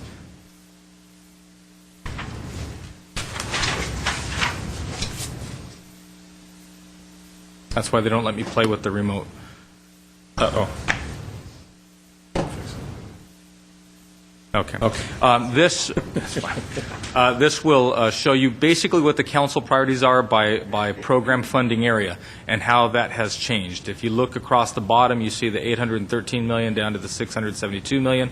And when you look across through the different policy program areas, public safety meaning police and fire, public works, utilities, and transit, and that's incorporating GWP and all of our hard public services. Community development, you see right there the drop from $100 million down to $44 is a very clear reckoning of the dissolution of redevelopment. You see how redevelopment, the loss of redevelopment has just racked that department. Quality of life spending, on the other hand, has ticked up a little bit, and that seems kind of ironic in that softer services generally have been cut. However, that's a reflection of the capital expenses that you see occurring through grants and other investments through our park system, Riverwalk and what have you. And then you see that we continue to drop on our internal services and administration. Okay, so when we start talking about all funds and trying to give you some ratios that you can use as good policy-making tools, we use as management tools. Across the top, you see total city salaries and benefits. That includes the roll-up. And where we are, I think the really interesting takeaway is in 9-10 we were at $222 million. In 12-13 we were less than that number. Which speaks volumes about the cost containment efforts. And even more so when you look from year to year, 11-12 to 12-13, we've dropped that by nearly 8%. When you look at the total operating costs, this is a ratio between the amount of money that we spend on the operating costs are 635. The next, the ratio beneath that, the 35%, is the relationship between personnel costs and operating costs. You want to drive this number down as much as you can, yet still deliver services. Because this shows that that we are actually putting money out into the community as opposed to simply making payroll all year long. Again, this is all funds, not general fund. We'll talk about general fund in just a second. But here again, you see that the numbers are going in the right direction. They're going down. Employee count, no surprise. Overall, we've dropped 12.6%. And even just looking from adopted fiscal year 9-10 to adopted fiscal year 12-13, that is a precipitous drop. And so really, as I say, this evaluation year, keeping score and understanding what the service levels are and the impacts on the service levels is critically important. So general fund, similar kind of slide. Salaries and benefits, you see where we've ticked up ever so slightly from the 9-10 year, but still show a reduction from 11-12 to 12-13. You see what the M&O component is and the inter-fund charges are, and you see what the along the bottom, the personnel versus M&O. If you recall from the budget adoption hearings, our goal as a management team is to drive that percentage down to 75%. That is, not more than 75% of our general fund appropriations will be personnel related. We will keep at least 25% as a management goal as operations, M&O and capital. Now, we haven't gotten there yet. I think once we actually see what the full impact of the reorganization is by mid-year, that number will drop. And I must tell you as well that as we are looking at all of our numbers with a more fine-tooth comb, understanding how we define and classify certain employees will drop that number down. And we'll talk about that in just a sec. We talk about management versus non-management. But we've never really had to put our organization under this level of detail in the microscope. And I think what you'll see is that it is a very, very lean organization at this point. Again, the idea, though, the takeaway here is that the numbers are going in the right direction. Those ratios are going down. Employee count, again, we're well less than 1,000, less than 900. It's a drop of 10% in the general fund alone. Let's talk about the tooth-to-tail ratio, as I like to call it, with management and non-management. This is just salaries, all funds, not benefit roll-up, because it gets a little complex as we're taking these snapshots to try and put apples to apples with the different employee groups. So looking just at salaries, 11-12, we're at $143 million, 12-13, we're at $139 million. Management salaries are at 35.9, non-management at 103.4. As you recall, again, we are trying to drive that number down to not more than 25%. And in our mind, that makes for a very lean organization where we have a good span of control, but we aren't overextended. So management should never be more than 25% of the overall, our policy that we've adopted is not more than 25% of the overall personnel expense. So you see that the numbers, again, going in the right direction. I think this number, as we get to mid-year and we come to understand that what we classify as management. As you know right now, when we first went through this exercise and we looked at how we would classify management, it was basically the Glendale Management Association, GMA. Well, not everybody in GMA is a manager, and so we've had to go through position by position and parse out those folks that are managers versus those folks that are working supervisors. That information is coming into focus even as we speak. This is an important slide, a very serious takeaway. Again, we are a service organization. We don't make widgets. We deliver service. And so people are the biggest bulk of our expense. Here you see 10 years worth of authorization for personnel, and right now we're at 1637. With the full impact of the GWP reorganization, we will be probably around 1580, 1585, maybe 1590, depending on how many positions we need to hire back. The point being that it'll be less than 1,600 full-time equivalent positions. As you see on this slide, at least in the last 10 years, we haven't been anywhere near that number. And in fact, it wasn't that long ago when we were almost up near 2,000. And that's not to say that we didn't need all the positions, that it wasn't good to have that depth of staffing. It's just a reflection of where we are and where the economy is and what we see on the horizon. As Mr. Baruchi had indicated, we have at least, we believe, 2 to 3 more years of lean living before we get back to anything resembling the heyday before the crash. And with that, because, again, the idea here is to measure against the standard that Glendale has come to know and expect. We are measuring performance, looking at key performance indicators, and Mr. Tokhtalian will take you through a summary of those indicators, but certainly all the departments are here to answer council questions regarding all of their respective departments. John? Good evening, Mayor Quintero, members of the City Council. The next part of our presentation is with respect to key performance indicators. The city manager described the program pretty well in the beginning, so I won't reiterate what he said. What I will add, though, is that the key performance indicators you have here tonight were developed in conjunction with each and every department. Measures were developed to assess our operations and our programs and to serve as a basis for determining the success, failure, and maintenance of the status quo of our particular operations. We plan on publishing these KPIs on a quarterly basis, and we're going to have a total culmination of the KPIs that are published in the city's annual report, a section of the budget book, and we'll make a presentation to City Council at the end of the fourth quarter as well. As we're talking about every year from now on, right? We'll have the KPIs. Yes, sir. Every quarter. Every quarter, every year. Thank you very much. A key thing to remember with respect to a key factor to consider when we're discussing key performance indicators is a differentiation between outputs and outcomes. The way key performance indicators are primarily developed is to measure outputs. However, it's a review of the outputs over a certain period of time that help us to determine outcomes in the future.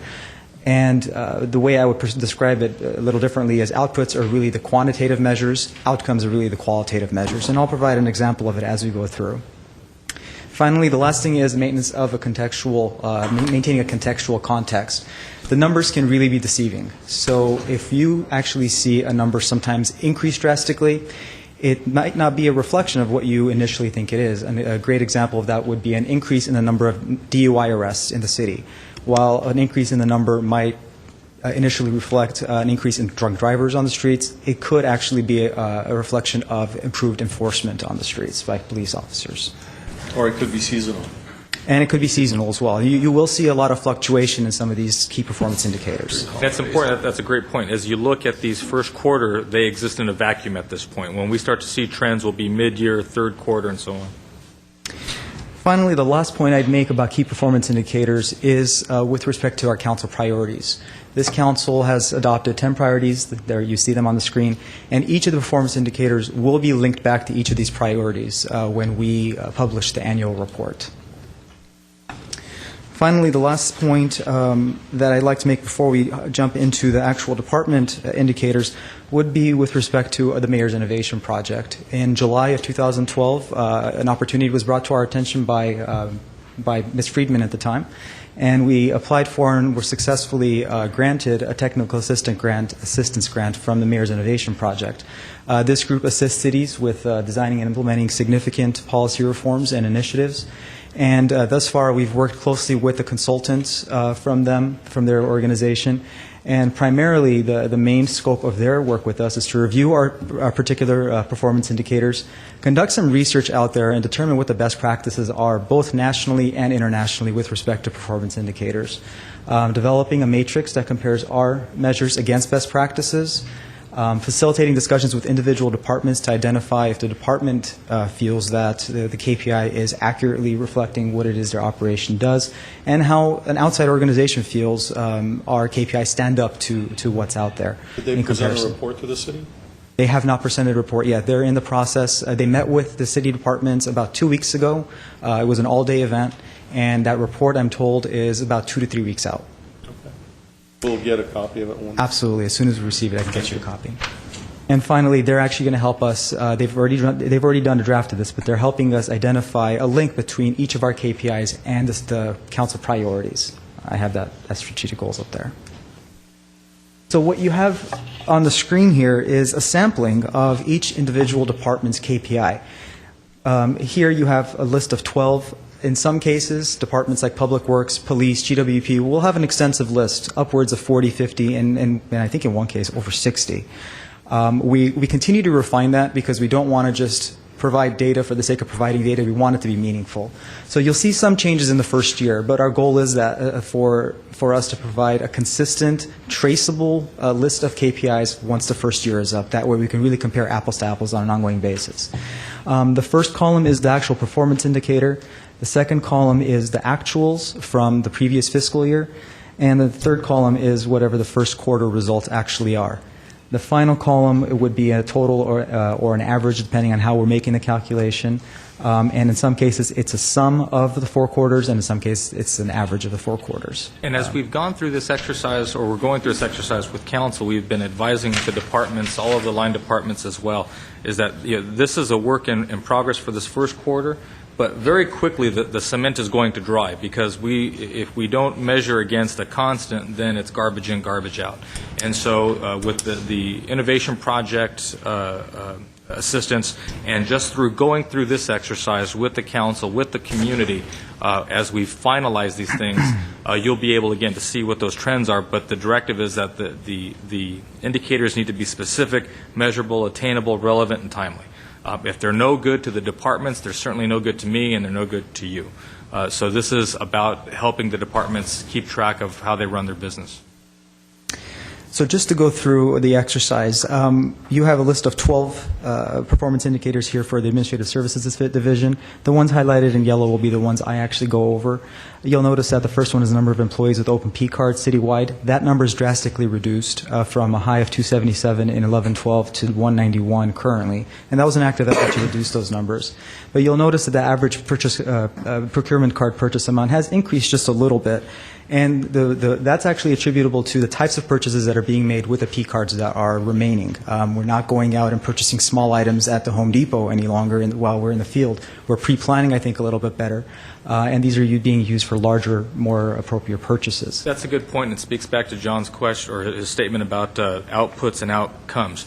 What does dropping from 277 down to 191 on P cards mean? By itself, it means nothing, but it's a snapshot. It's just that it's one layer of analysis, and we layer all these others on top of it. That hopefully the outcome is that administrative services and the rest of their client departments, as John indicates, are being more intelligent, more strategic about the way that they conduct their business, the way that they conduct their purchasing. Moving on to number 5, average number of days from approved requisition to purchase order being issued, you see a significant decrease in that factor right there. Citywide staffing to total cost, that's actually increased a little bit, and that's due to a combination of higher staffing expenses, but also a factor of a reduction in M&O expenses. So as we reduced our maintenance and operation budgets, even if we had maintained the same level of staffing, that number would have gone up. And finally, the debt ratio is a little bit lower by 1%. On that one, the lower the percentage, the better. City attorneys, you have 13 from their total list. Draw your attention to number 5, the number of claims received. That is tracking fairly appropriately at about 22% for the first quarter. That's where you would expect to see it. Average cost of claims closed, number 7, that has significantly gone down by about $600 per claim. Number of lawsuits received is, again, tracking somewhat appropriately in terms of what we expect at about 25%, and the average cost per lawsuit has gone down. It's a 35% reduction in the total cost. City Clerk's Office, numbers 1 and 2, total public records received and the total public requests responded to. That's tracking somewhat slowly, but that number does fluctuate throughout the year. So we know we have a better handle on where we are in quarters 2 and 3. And then for number 6, you'll notice that the number of filming permits issued is at about 25% where it would be, but the number of special event permits issued is significantly higher. It's at about 50% of what the total of last year's was. We think that's really attributed to the fact that most special events occur in the warmer, more stable months. So that number should kind of even out a little bit in quarters 2, 3, and 4, or at least 2 and 3. And, of course, the number 8, total number of agenda items processed, is tracking accordingly at about 25%. And going back again, one last example of the outcomes versus outputs. Number 10, number of registered voters. The 92,496 for all of last year and 92,544 is an output. But the outcome of that is really a reflection of more civic engagement. The higher the number of voters that you have in your community, the greater your civic engagement is. That's the kind of information that we draw from this in the long term.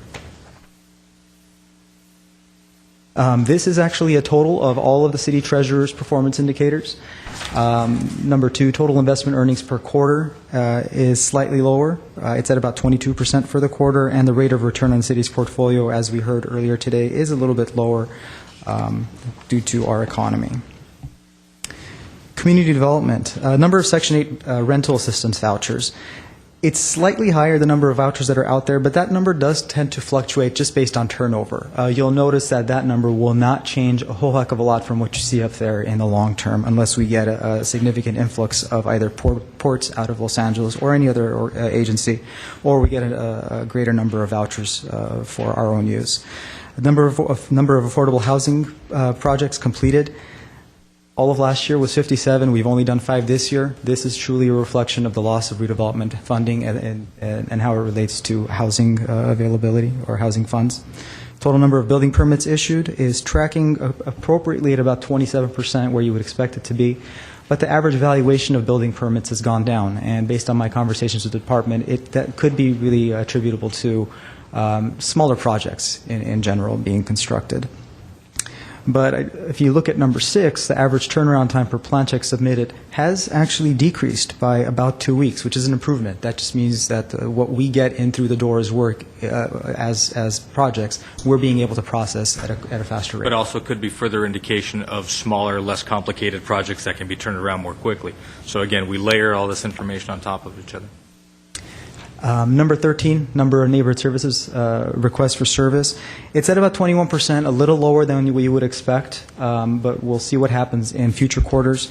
But interestingly, the number of code enforcement inspections completed is at about 18%. It's not that we don't have projects to inspect, it's really a reflection of the staffing availability at this point in time. Community services and parks. Here's another interesting fact. The first one, the acres of developed parkland and community buildings maintained by full-time employees. You'll notice that it was 3.99 acres per FTE last year, and it's 4.76 acres per FTE this year.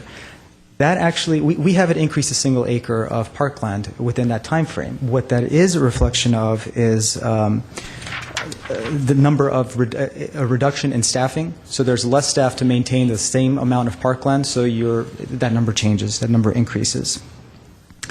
Number 2, percentage of time graffiti vandalism was removed within 24 hours. That's a priority that we've established. Our goal is to maintain at least a 90% rating on that at all times. Number 4, number of meals served to seniors. You'll see that's been reduced, and that's a direct result of a reduction in federal funding for those services. As well as number 5, number of homeless persons receiving services. You'll notice that we're at about 63% of where we were for all of last year. And that actually is because of the ARA funds, the American Recovery Reinvestment Act funding coming to their expiration. So as funding is lessening, the services are drying up, and the need for homeless services are increasing.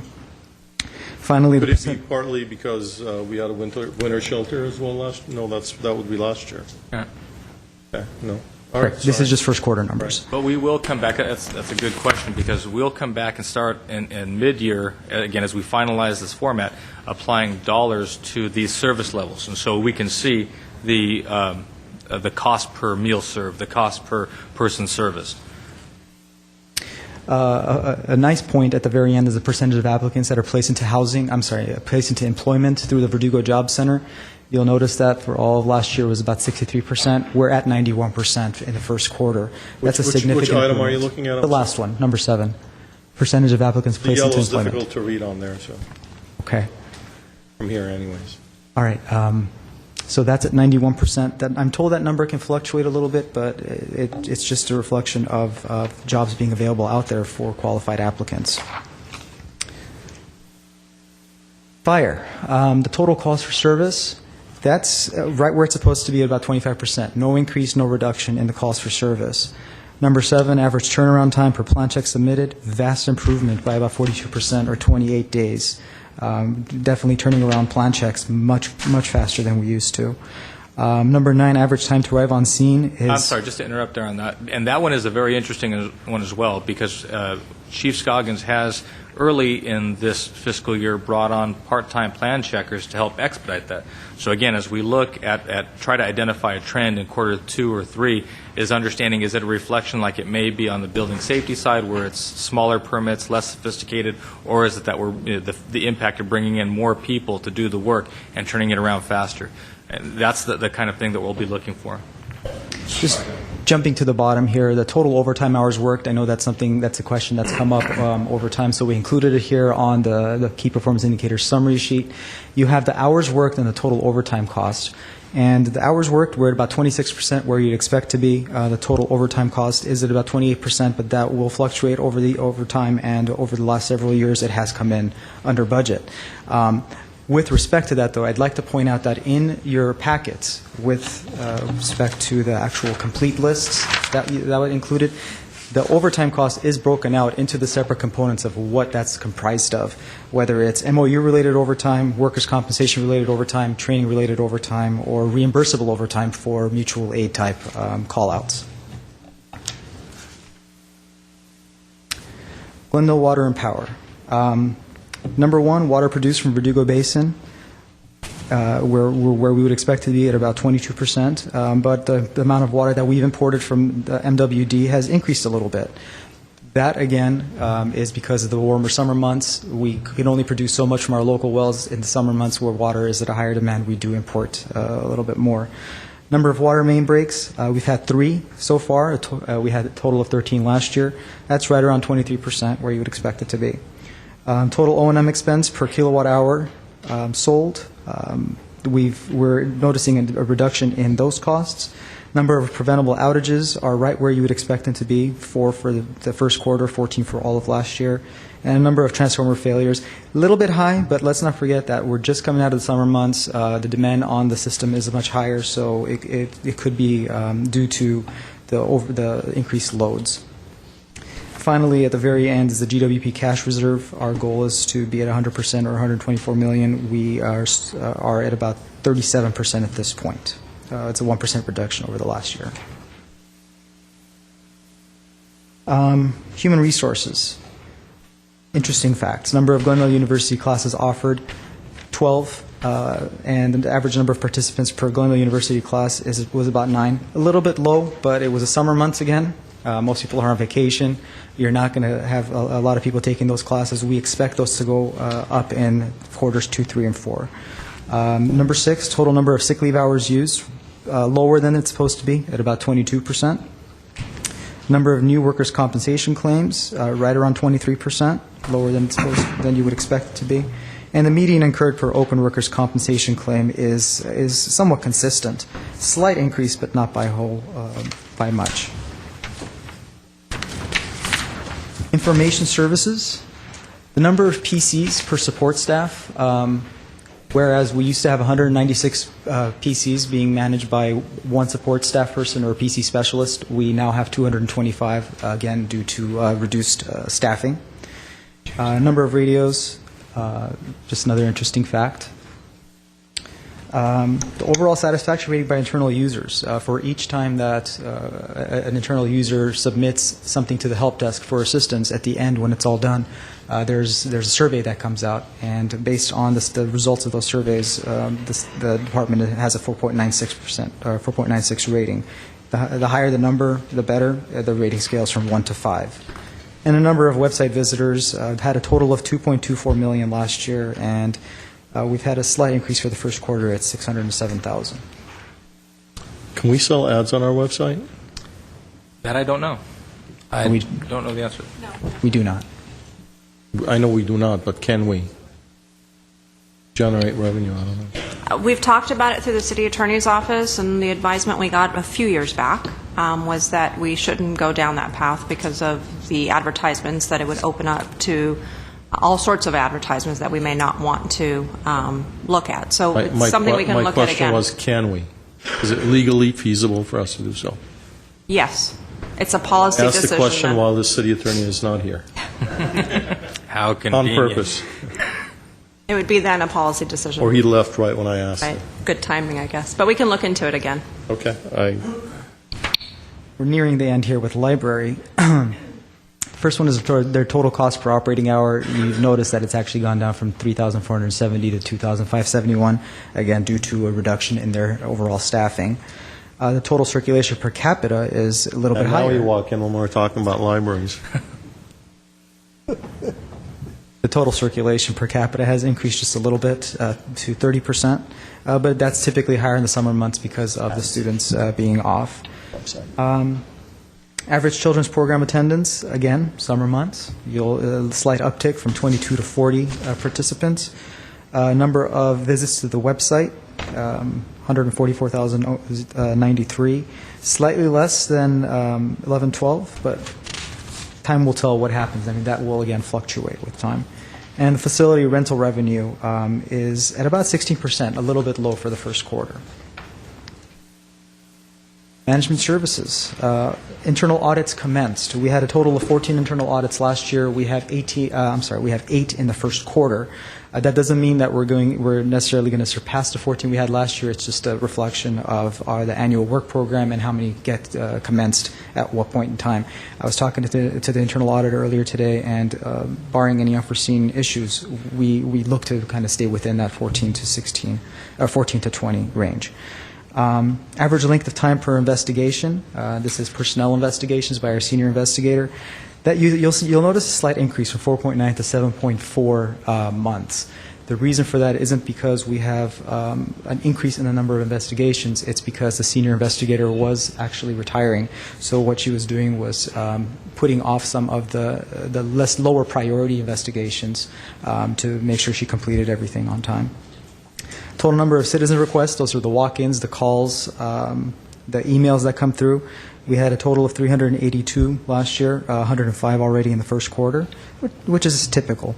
And the number of press releases distributed, just as a function of our public information office, we had a total of 53 for all of last year, and we're already up to 39 as of last week in the first quarter.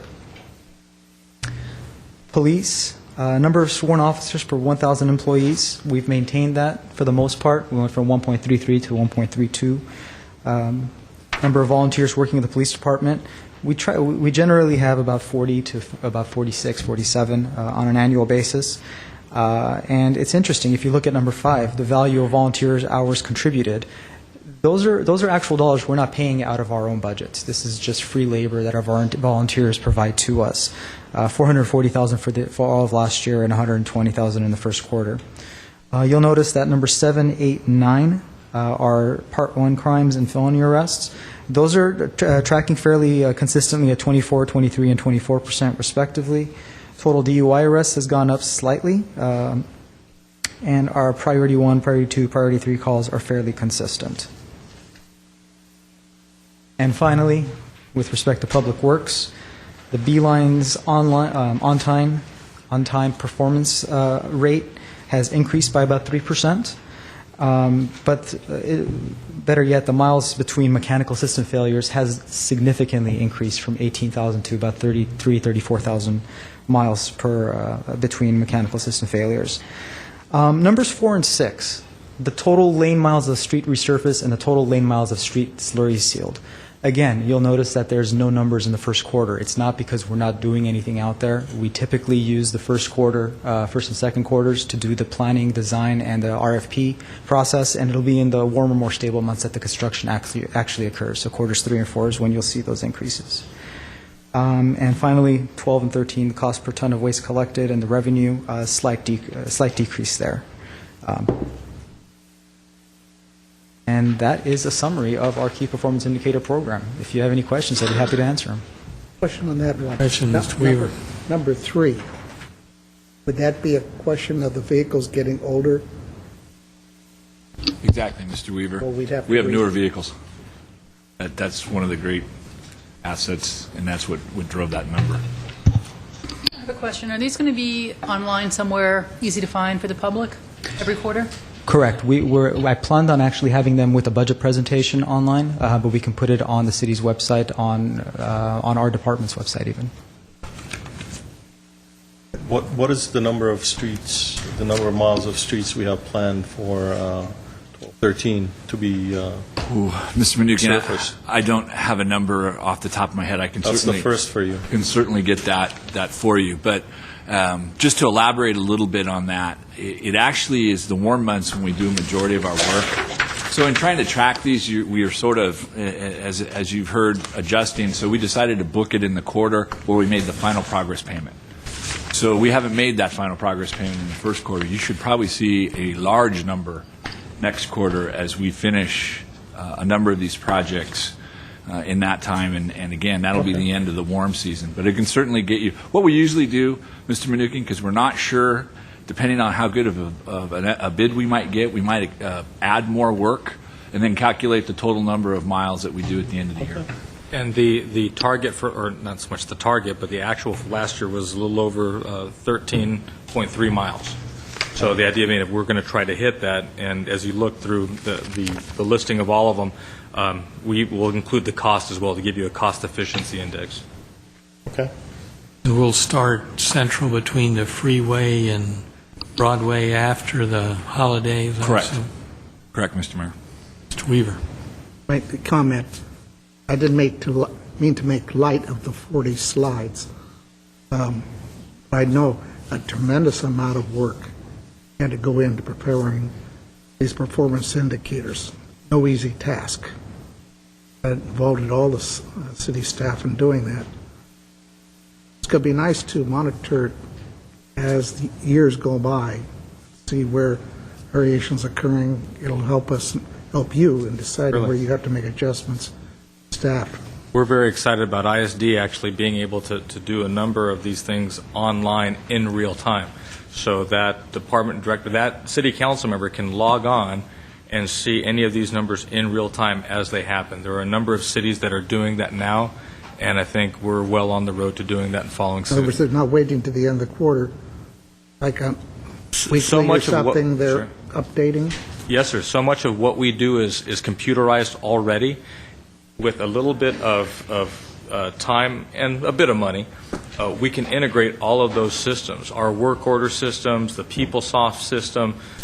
We can give you almost week-by-week updates that you can log into, and you'll be able to see. And that's ultimately where we're going. When we get these, will it be dated so we'll know what date it's been updated to? Certainly. But that's a little ways off, just a little bit of Oh, I know, but little bit of time and a little bit of money. Got it to know if the person's been updating every week or every 2 weeks, every month.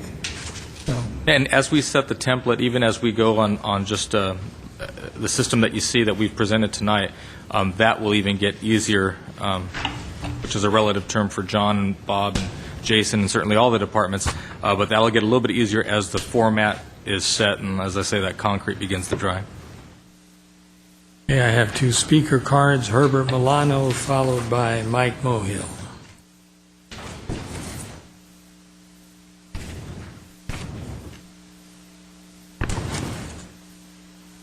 Mayor Quintero, members of the City Council, my name is Herbert Milano. I'd like to first thank Mr. Mnuchin and Ms. Friedman for leading the effort to bring this type of reporting on a regular basis to the city, and also for the initiatives of our new city manager to bring this type of reports to the general public. I've been told that trying to initiate new ideas and concepts is really like running a marathon more than a sprint, because it's been about 10 years since I've been bringing these concepts up. I was going to make that comment before you came up, but I was waiting until you spoke. Thank you. There are many cities, as the city manager stated, and by the way, I want to also thank finance and IT for the effort basically to bring this up to the public. I have a couple of suggestions, if I may, with regard to this report. It's my opinion that because there is so much data initially, that maybe you could assign a month to each of the major departments. So maybe January for fire, February for police, and so forth for the larger departments, that they have a concentrated report that you guys could evaluate. I believe that this report has way too many measures. I think it's is an approach that oftentimes cities that have not done this before do. They overextend it because you need to create policy from this, and that's the whole idea, that you understand what the trends are, highlight the things that are truly critical, and move towards creating policy that would change this for an improvement. This report needs to be synthesized and comparisons to be focused on items that like 5% of the budget or greater. Looking and discussing items of $100,000 is just, I don't think it's relevant or material. For some of the items, especially budgeted items, I think that a year-to-year comparison of 5 years would be nice, a trend line. It would be nice to have departmental costs as a percentage of the general fund. So that, for example, we can look at the trend of fire and police as a percentage of the general fund throughout the years, so that it highlight to the public what has happened to those costs of those two departments. Examples with regard to critical items that should be on it, I would suggest using the fire overtime as a percentage of based hours, so comparing hours as a percentage and see what your goals are. The other is, for example, number of cardiac arrests that the EMS system attends to that wind up as lives saved or arrivals with a heartbeat at the hospital. That's an outcomes-based report that is crucial, and you can basically see a similar report from the City of Seattle or City of San Francisco, Charlotte, North Carolina. I can give you a number of cities that do that. With regards to Public Works, for example, the number of reconstructed miles as a percentage of total miles done every year. The idea really is to create policy based on these outcomes. Thank you very much.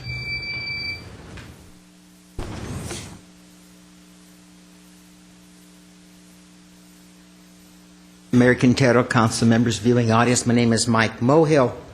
You know, from the 5 years I've been coming to City Council, I've heard Mr. Milano talk many times about accountability and transparency in government. Thank God we have a new city manager who decided, I believe, with the support of the council, to make a nice report that the public can actually see what's going on in our city. Thank you, Mr. Milano, for being persistent. The other thing is, sometimes a poor economy creates benefits of having a lean and mean city government. We have fewer employees today versus the total city. Population P cards. I remember when Mr. Starbird was our city manager, I read reading in the newspaper that he had changed, because of the recession, the janitorial service from nighttime to daytime, and the city saved $20,000 annually because of a recession. What a difference a day makes with the recession. Now, I feel sorry for people who lose their jobs, don't get me wrong. But people are losing their jobs every day in the private industry. Accountability is very important. We still have plenty of outside consultants. We have city employees who are making salaries and pensions of over $100,000 annually, but they can't find the time due to a project that we need to hire somebody from the outside and pay twice as much money. Why? Why? Aren't we paying the best that money can buy?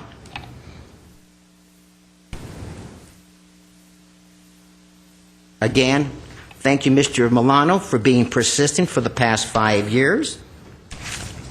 Talked about it constantly in the Vanguard newsletter. You've come before the City Council and the public and asked for a report like this. He's made some suggestions this evening on this report, and I hope the city staff, with the leadership of Mr. Ochoa, listen to what he says. I understand Mr. Milano is assistant analyst. He's doing us a big favor. He comes here weekly at no cost to the city and gives us suggestions. My hat is off to Mr. Milano and our new city manager. Thank you. My name is Mike Mohill. Okay, any other comments or questions? Mr. Najarian. It's good that we have this data. However, before the however, I know I spoke to Mr. Taktalian several times. This was an exhaustive effort to go through and find these different categories. If the point is really to gauge our performance as a department, as an individual, as a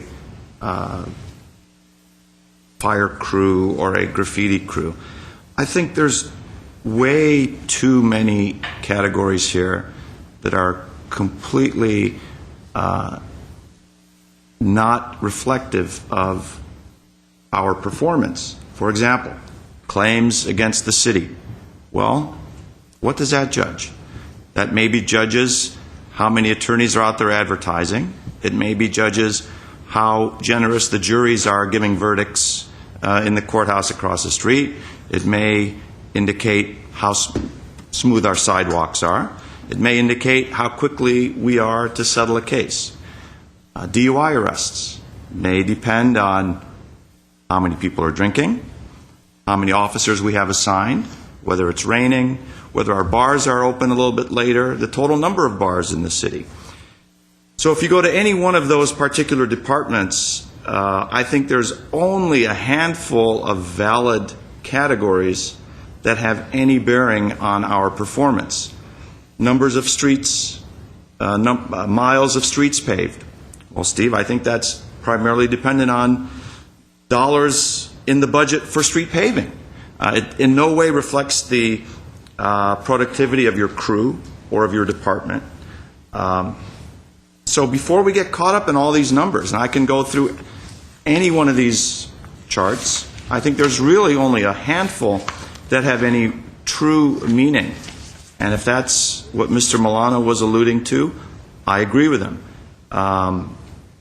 Number of books checked out of the library. Well, of course, that could depend on how many Kindles were given for Christmas one year, or how many books are returned to the library to be available for being checked out.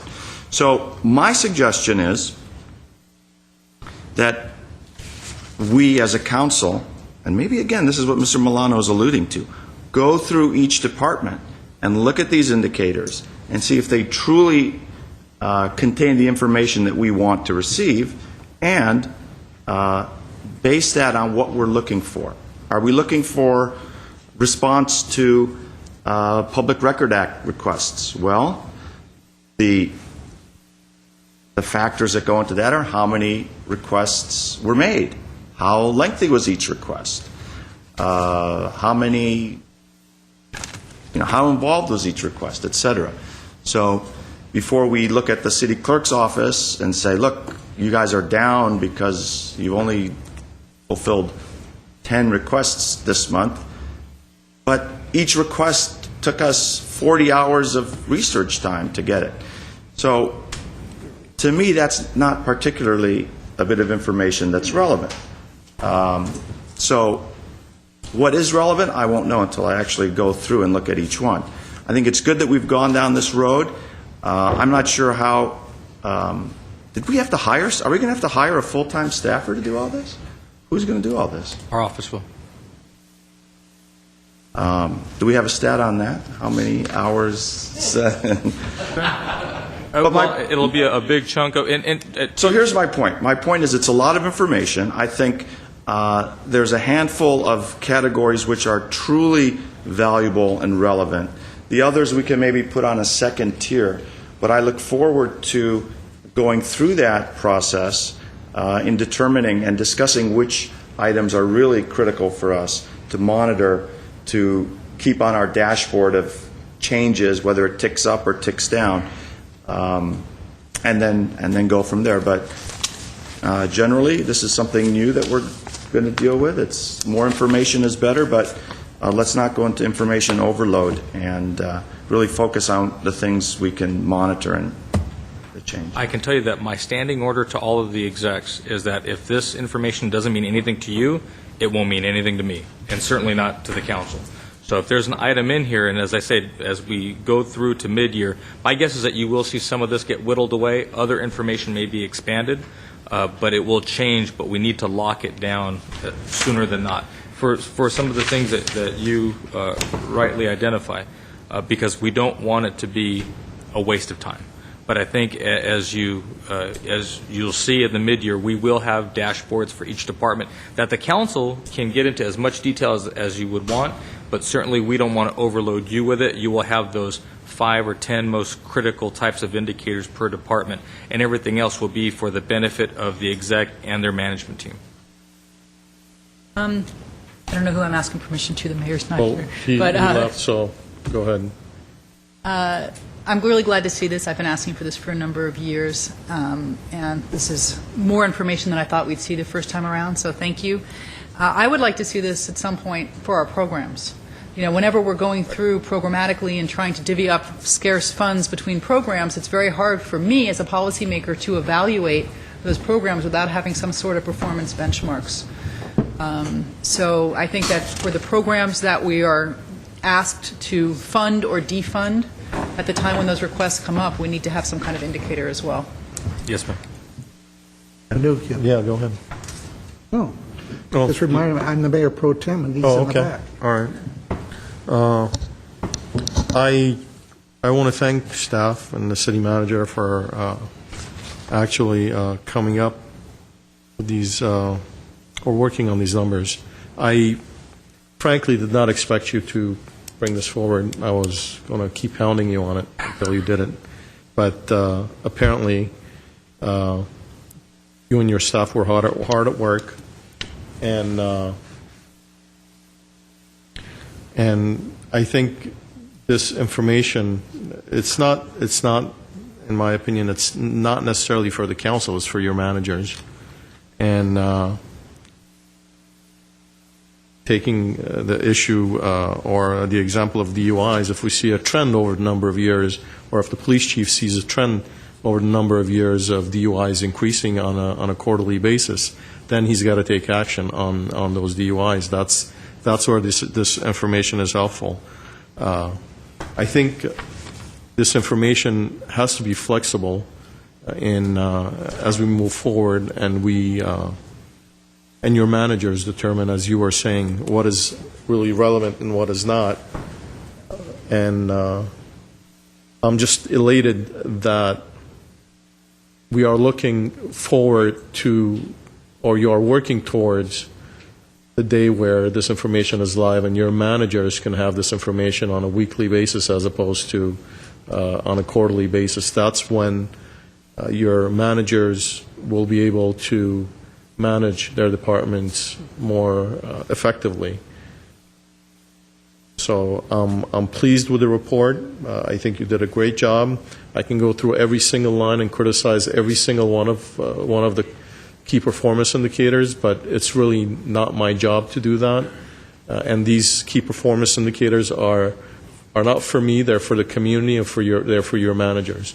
It's for the community. It's for your managers so they can streamline the organization and manage it better. It's for the community to know where their monies are being spent. So I think it's a great tool, and I'm looking forward to the day, like I said, where everything is online. That's what Mr. Herbert Milano actually showed me approximately 10 years ago. He gave me a CD of Oracle Corporation's key performance and indicators, where on a daily basis they could log in and see. This is back in 2003. They could see their indicators change on a minute-by-minute basis. This is back in 2003, and I thought that was a great that is a great way to go when you're managing large organizations such as ours here. So I want to commend you. I want to commend the staff, and I want to say keep at it. I think this information will change over time. It's just that over the years we can't be stagnant on this information and just rely on what's there and just keep putting numbers there. I think the information has to change. The information will change, and I think the only path forward is to the better at this point, and everything will get in terms of reporting and managing the organization. I think it will get better. So I'm pleased with what was presented today. Thank you. All I'll say is that I imagine most of the indicators you could put a footnote on them as they vary and stuff. I assume that there will be staff meetings every quarter at least. You will know what the variations are without putting all the footnotes and how to react to them. And if council wants to know before it's brought up here in the quarterly, any of us can come right to you and ask why the variation here or there. Is that about true? Sorry, at the 6 month, as we've tried to true up for the end of the year with the dissolution of redevelopment and the definition of some of the classifications of employees, we eliminated that if you remember from the budget adoption process, the dashboards for each individual department that had their numbers, had their a select handful of KPI and their strategic goals. Ideally, at the 6 month, not ideally, what you'll see at the 6 month are each department's dashboard, and then you'll have this list of KPI, whatever it ends up being, for as much detail as you want. But you can pick it up in kind of that USA Today type of format and say, oh, overtime is up in the PD, or it's down in the PD, or this nut type of call load is up, and be able to pick that up on a quarterly basis and take it with you as you talk with constituents, and certainly the community can have it and use it to communicate with council as well. It has to be a tool. Well, just like the one thing I asked Mr. Zern about the vehicles. I said I assume these are older vehicles requiring more maintenance. Yeah, that's primarily for you to know if we have to now budget for more new vehicles or whatever. But if I want to know that personally, I can call up anybody and ask that question. And I guess I'd be remiss, I would be remiss if I didn't acknowledge you see a lot of our management team in the audience tonight. Yeah. They're here, something Mr. Manukian said, just in case the council wanted to delve into point by point, item by item. They're all here to make sure that you have the information and you have confidence in the information. So I thank all of them for being here on their time to be with us. We have talked about it for a long time and agreed to do this, but quite frankly, it took Mr. Ochoa to kind of put it together. So I'm glad you brought this to us and completed something that we talked about and literally the staff has worked on for a long time. But I do think it's a good tool. I think it needs to be refined, and that's what we'll do in the second iteration and on from there. But anyway, I think it was a great effort and obviously took everyone in the room tonight, all of the staff members, to put this together and to make it relevant. I'll second the motion. Okay, a motion by Mr. Manukian. Roll call. Council members: Friedman? Yes. Manukian? Yes. Jarian? Yes. Weaver? Aye. Mayor Quintero? Yes. And it's only 8 o'clock. Good night, folks. Next, please. Please. Yeah, they were all here. You caused this.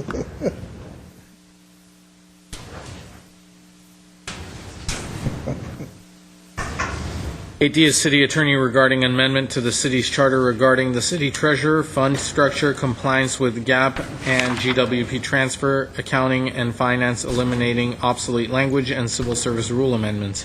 D1 is a resolution authorizing placing on the ballot the question of amending the charter and directing the city attorney to prepare impartial analysis of the proposed measures. D2 is a resolution calling for arguments for and against proposed charter amendments. Mr. Garcia. Thank you, Mr. Mayor, members of council. As Mr. Kasakian just noted, the item before you is the proposed language on the proposed charter amendments that the council discussed previously. You directed us to bring back, prepare and bring back proposed language addressing these issues that are on the agenda.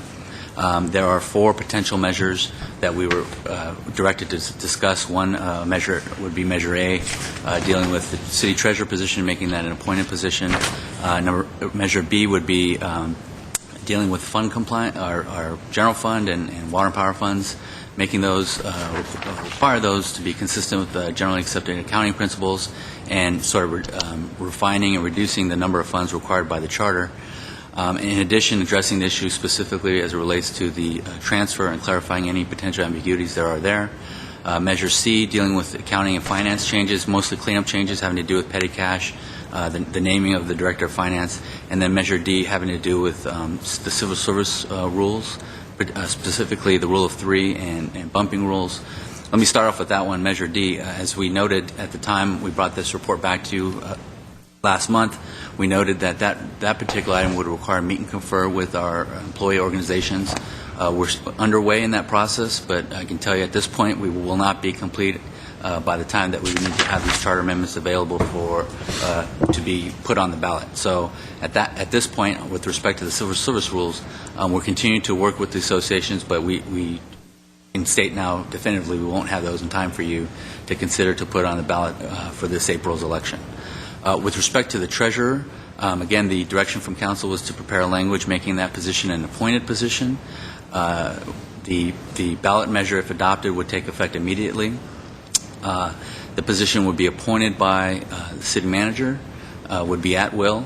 We did put in there language allowing the city manager to either appoint someone or to delegate those duties to existing staff or the department director of finance. And again, that's to provide some additional flexibility in times such as these. With respect to Measure B, which has to do with fund compliance, the direction we sought was to amend the charter in such a way to reduce the number of funds from there's over 10 funds that are listed specifically in the charter, to reduce those to a general fund for the general fund side of the ledger and to a water fund and electric fund for the GWP side of the ledger, as opposed to the number of funds that are currently listed in the charter, and then require all other fund accounting to be consistent with generally accepted accounting principles. So that language has been prepared for you as well. In addition, as I noted, there's been this outstanding issue related to the transfer, whether it's to be calculated based upon gross revenue or based upon a net revenue. Our position has always been that it's based on the gross, and it was the direction of the council to bring that back just so we can clarify any ambiguity. And the resolution specifically says that we're basically making this declaratory of existing law, and that if a court of competent jurisdiction determines that it is a substantive change, then the provision will be null and void. And that's to address any concern that we're doing something that is what we view as merely a cleanup. With respect to Measure C, we have these are basically accounting and finance cleanup measures. It's removing the provision in the charter regarding petty cash. Again, those are handled in accordance with generally accepted accounting principles. It also allows negotiated bond sales. Currently, all bond sales have to be done by competitive bid. In many circumstances, that's appropriate. There are times when it's not. And so we wanted to provide that additional flexibility in the charter to address that. And then one other change, it wasn't noted in the report, but it is in the reso, so I feel duty-bound to mention it. Currently, the charter requires that the city manager prepare and submit the budget to the city council by June 1st. And that the fiscal year starts on July 1st of that fiscal year, but it doesn't say that the budget has to be adopted by June 30th. In later years, it's been very difficult to get that budget, the full, complete budget to you by June 1st. We get it to you, but it's not in the format that you actually adopted it in. Our suggestion is that the charter should be amended just to require that the council adopt a budget by June 30th for the following fiscal year. That's how we do it. That's our practice. We really should get rid of this concept that there's got to be some formal submittal by June 1st, because if we don't make it, we don't want anyone to make an argument that we're not complying with the charter. So those are the changes. The language are all there. We can answer any questions you might have with respect to the proposed language. And with that, I'll submit to you, Mr. Mayor. Question. As opposed to other cities in the state, do we have the word a balanced budget as opposed to unbalanced? I don't know if that's in there, but I mean, a budget, anybody can propose a budget, but keep in mind, under state law and under state constitution, revenues can't have to meet or exceed the expenses for the fiscal year. So obviously that doesn't work for the state. So I just want to make assumptions. Shouldn't be making assumptions on the budget. The other question I have, Mr. Mayor, on the treasurer's position, you said the city manager hires, like we do other departments. Does council then ratify? Well, ultimately, it's up to how the council wants to propose that the language be submitted to the voters. I don't know. All the department heads you hire, you come to us for ratification. Mike? I would think, sir, it would be standard with all of our other execs. Parity, as we talked about earlier, is important. Consistency. So then I'll take a responsibility to some degree. Yes, on the treasurer, number one, I want to make sure that in the ballot measure, it's laid out that you have to have the commensurate education and experience for this position. So there's no doubt that the public understands we're looking for someone with a background and the experience, one. Then the other idea of assigning some task to the Director of Finance, I can see where that makes sense in the more modern world. But I think it also has to be clear that the treasurer would continue to have certain assigned duties, basically the investment portfolio, so that isn't transferred to the finance director. I see the finance director as our financial officer, CFO, etc. The treasurer's position is a totally different situation. I know some of the things that we've talked about I think are better to transfer to the director of finance, but certainly not the investment portfolio and so forth. And then I do agree that the city council should be ratifying, just like we do with other execs. Well, I guess I would wait to get comment after you've heard from the public, and then after the council had a chance to weigh in and deliberate, we'll provide direction how we can proceed on whatever the direction of the council is. Anything else? Okay, I have a number of cards. Herbert Milano, followed by Mike Mohill.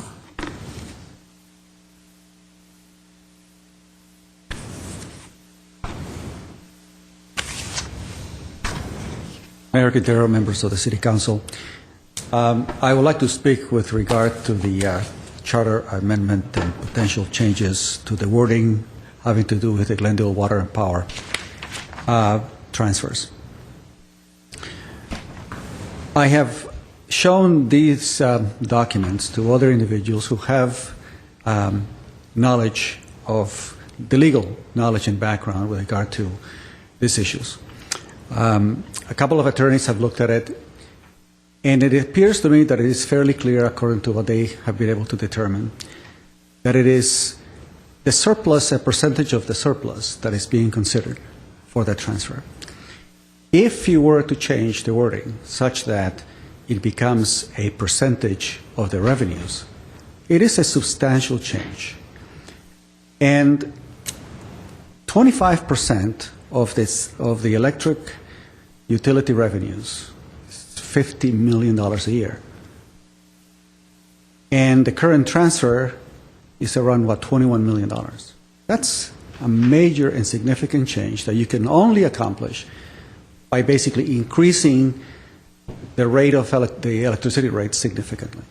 I just want to make sure that there'll be no doubt that if you are going to change the charter to make this kind of substantive change, that it be absolutely clear in the wording that that is exactly what you're doing. To do otherwise, to make it appear that you're only making a wording change to comply with generally accepted accounting principles or governmental accounting terminology, would be a disservice to the public and would be deceiving. I appeal to you not to make this a deceitful charter amendment, to make it honest, make it direct, and if your intent is to increase the transfer in order to sustain the shortages that you have in the general fund and other funds, then you make that clear. Have the courage to be clear and transparent to the general public. Thank you. Mike Mohill, followed by Harry Zavos.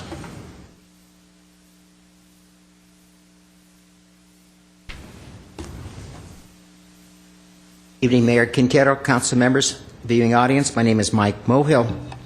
Tonight, our city council will be telling the public they want to legally streamline the transfer of up to 25% each year from the revenue fund of the Glendale Water and Power, GWP, and not from the surplus fund of the GWP.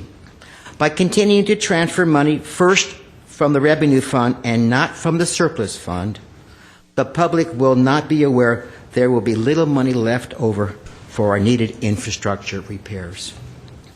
Our current charter is not obsolete. Let me repeat myself, not obsolete, as the city manager and some council members want to say. The transferring money from the revenue fund first would be like stealing from the GWP and our children for the benefits of our city workforce. Had our current city council and previous council not illegally violated Proposition 218 since the year 2000, with transferring approximately $4 million annually from the water fund to the general fund, then our current council would not have needed last week to pass a $35 million revenue bond to shore up the infrastructure of the GWP. Because of mismanagement, our children will have more legal debt to pay in the future. Council members, are you proud of that decision? Instead of keeping Glendale Water and Power revenues with our utility company first for the needed infrastructure repairs, some council members like to play the game of smoke and mirrors. These council members have said no to water rate increases or another water bond, but they know their colleagues will increase water rates or pass another bond. Once additional monies have flown into the GWP, these council members will agree to transfer millions of dollars into the pockets of our city unions, who have contributed thousands of dollars through the years to their elections. If the public wants to ensure we have needed money in the GWP to handle future infrastructure repairs, we need to vote no to any GWP charter changes or any charter changes at all in April 2013. Additionally, we need to vote only for council candidates who would not support charter changes and are not beholden to the city unions. Thank you. My name is Mike Mohill. Harry Zavos, followed by Ronald Baruki.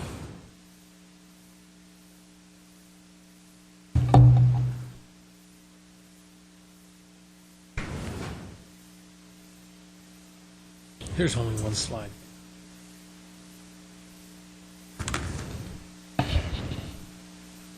Council, my name is Harry Zavos, a citizen of Glendale. I believe in our form of government, therefore I don't oppose an initiative measure from being put on the ballot. And if the people vote for it, so be it, as long as the electorate is accurately informed as to what its vote means.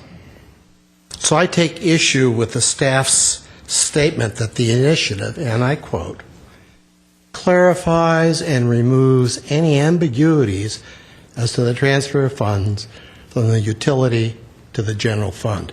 This is a misleading statement. The initiative, in fact, removes existing unambiguous charter restrictions on the use of GWP receipts for other than GWP needs. Unambiguous restrictions on GWP transfers to the general fund. Charter Article 11, Section 14 creates the General Budget Fund, which pays for general appropriations, pays for general services. It reads in part, a fund to be known as a General Budget Fund is hereby created. All receipts from the general tax levy, licenses, fines, permits, and interest on bank deposits, and all other receipts, except those from the Department of Water and Power, I repeat, except those from the Department of Water and Power, and those which are collected for a specific purpose, or are herein ordered to be credited to some other fund, shall be credited to said fund. The language appears clear and unambiguous on its face. It precludes GWP receipts from going to the fund that pays for general services, that pays for general appropriations. The proposed initiative amends Section 14 to change the name of the fund from General Budget Fund to General Fund, and to eliminate this charter provision excluding GWP receipts from paying for general services. It does not remove an ambiguity so as to clarify Section 14. Rather, it dramatically alters it to remove a prohibition. On this, persons cannot reasonably agree to disagree any more than they can on whether the earth is flat. Next time I will address additional reasons why the staff statement is misleading. Ron Baruchi. Yes, Mayor Quintero and council members, but getting to the treasurer's position, on the ballot, as I understand it, in April, we're going to have the regular election, and we'll have candidates for city council, and lower on the ballot, we'll have the election of the city treasurer and the city clerk, and then we'll run down to an amendment there. And specifically, the one I'm interested in, the treasurer's position, should it be appointed or should it be elected? And if, in fact, it succeeds, and if, in fact, it becomes an appointed position, if that's what the people choose, getting back to that election that we're having for the city treasurer, the winner loses. So he may have won the battle, but effectively has lost the war. There is no position to be filled, because as the amendment appointed versus elected currently reads, Mr. Kasakian, you don't have the time on. it becomes effective immediately. So I'm wondering if, in fact, council would want to consider, so that we could encourage candidates to run for the position, because for that election, that perhaps the individual or the individuals have the opportunity to recover their costs by delaying if in fact the amendment passes, that it becomes effective within a time frame of maybe a year to 2 years, or whatever council would suggest. Thank you. Okay, that's the final speaker card. Mr. Mayor, do you want me to address the issue of the transfer? Yeah, Yes. absolutely. I mean, I don't know how many times you've addressed it to our satisfaction and the general public. However, we have 1, 2, 3 people here that... Well, don't tell us Mr. Garcia's the gone earth back is flat. to 1930. Don't tell us the earth is flat. Okay. Oh, Mr. Garcia prepared a memo to us. I'm well aware of that, and I think Mr. Zavo should listen very carefully. Yes. Mr. Mayor, members of council. Speak loud, because sometimes I understand he's... Let me explain. We previously addressed this issue in a memo. Looking at the charter language itself, it very specifically says operating revenue. In our opinion, operating revenue means all revenue. It's distinguishable from net income or operating income, which deducts operating expenses, depreciation, other types of expenses. And that's from an accounting perspective, and we think legally that's defensible. In getting ready for this information that we're presenting to you tonight, we asked for the clerk's assistance to see if there are any more relevant documents pertaining to the transfer. And City Clerk's Office did find some additional information pertaining to, and I think it's very telling, pertaining to the historical record as it relates to this particular charter provision. Because wait a minute now, the argument that's being made is that the charter, the framers of the charter wrote this provision meant one thing. Correct. Right? So if we knew what they had done a year, 2 years, 3 years after, that would tell us a lot, right, about what they actually meant? Correct, and what they did before. And It's called their intent, is it not? Their legislative intent. That's correct. And this was these provisions were council initiated amendments to the charter. So in our view, the council's intent, any records related to putting staff reports to putting this on the ballot, would be indicative of what the voters' intent was in adopting these provisions. So if we had some record of what happened at the initial implementation of this, it would really be almost conclusive as to what the intent of the voters and the council was when this was developed. Is that correct? My opinion is very demonstrative of what the intent was. And if you like, I'd address it. I know. I'm just keeping everyone in suspense, Mr. Garcia. You should release that report. I absolutely will. And again, so that the community we've been working on it over the weekend, and I'm not trying.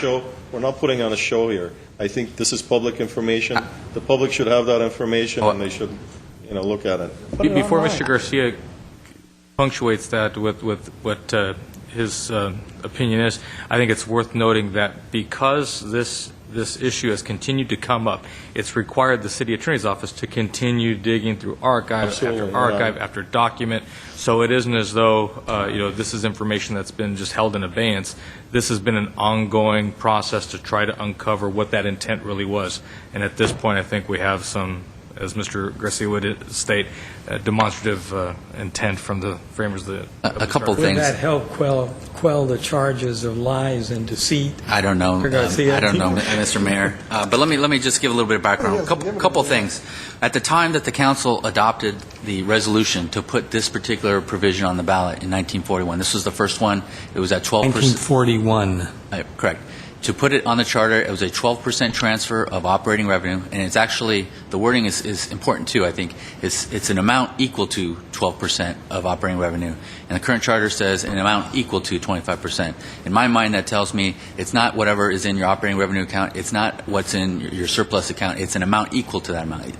It's a fixed amount. Whatever you calculate the amount, you calculate it based on operating revenue. So at the time that the council at that time put this on the ballot, they adopted a similar resolution entitled Resolution of the City Council of Glendale defining the future policy governing the fiscal relationship between the Public Service Department and the general government of said city. And at that time, the council was studying what should be the appropriate relationship between the utility and the general governmental services provided by the city. Two things were of concern at that time. One was that the utility, as a public utility, was not paying taxes to the city and to other public agencies, and so the question was, should the utility pay an amount in lieu of taxes? And we've discussed this in other contexts before. Should it pay an amount in lieu of taxes to the city? And then the second question was, should there be a return on the city's investment in the utility? And ultimately, the council did. And the city manager in 1939, previous to this, had recommended that there be a transfer, that it be in lieu of property taxes, and it be set at an amount targeted at gross revenues. And at that time, he was recommending 17.5%, and it seems like the council settled on 12% in 1941. Subsequently, that amount was increased to 25% in 1949. By the vote of the people. Correct. Again, it could only be done by a vote of the people. So, looking at that city manager's report prior to the adoption of this particular measure, he was recommending that the Public Service Department pay an equitable amount in lieu of taxes, which would be paid if the utilities were privately owned. For simplicity and definiteness, it is recommended that the amount be determined as a percentage of gross revenue. Subsequent to that, the city hired a consultant to look at that. They looked at, should we look at gross revenue? Should we look at percentage of earned surplus?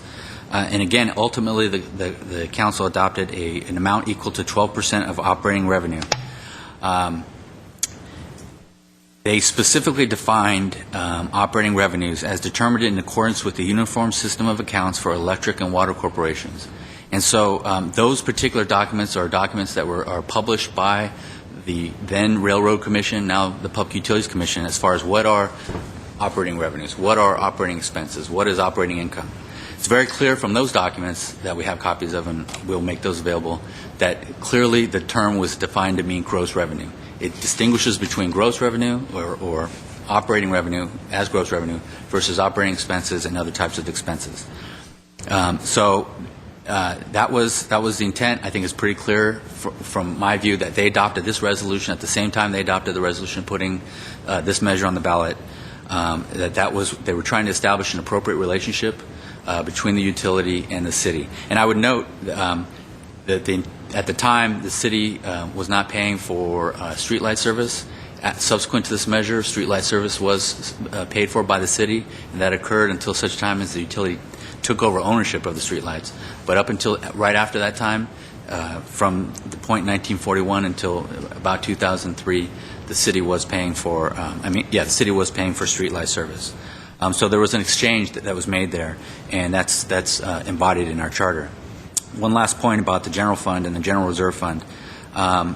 The council also made a statement that And I think it's relative, again, to what the purpose of the transfer was. It wasn't just to transfer net revenues, but it was to provide some stable source of income to the city from the utility. That it was the intention and policy of the council that any sum so transferred shall be applied. That revenues required to be raised by taxation will thereby be reduced. And to that end, the amount of money in said general reserve fund, which may be appropriated for any city purpose, shall be included annually in the estimated revenues required to meet the estimated expenditures of the general budget. In other words, the council fully expected that this transfer would be used for general fund purposes, would be used to provide general governmental services.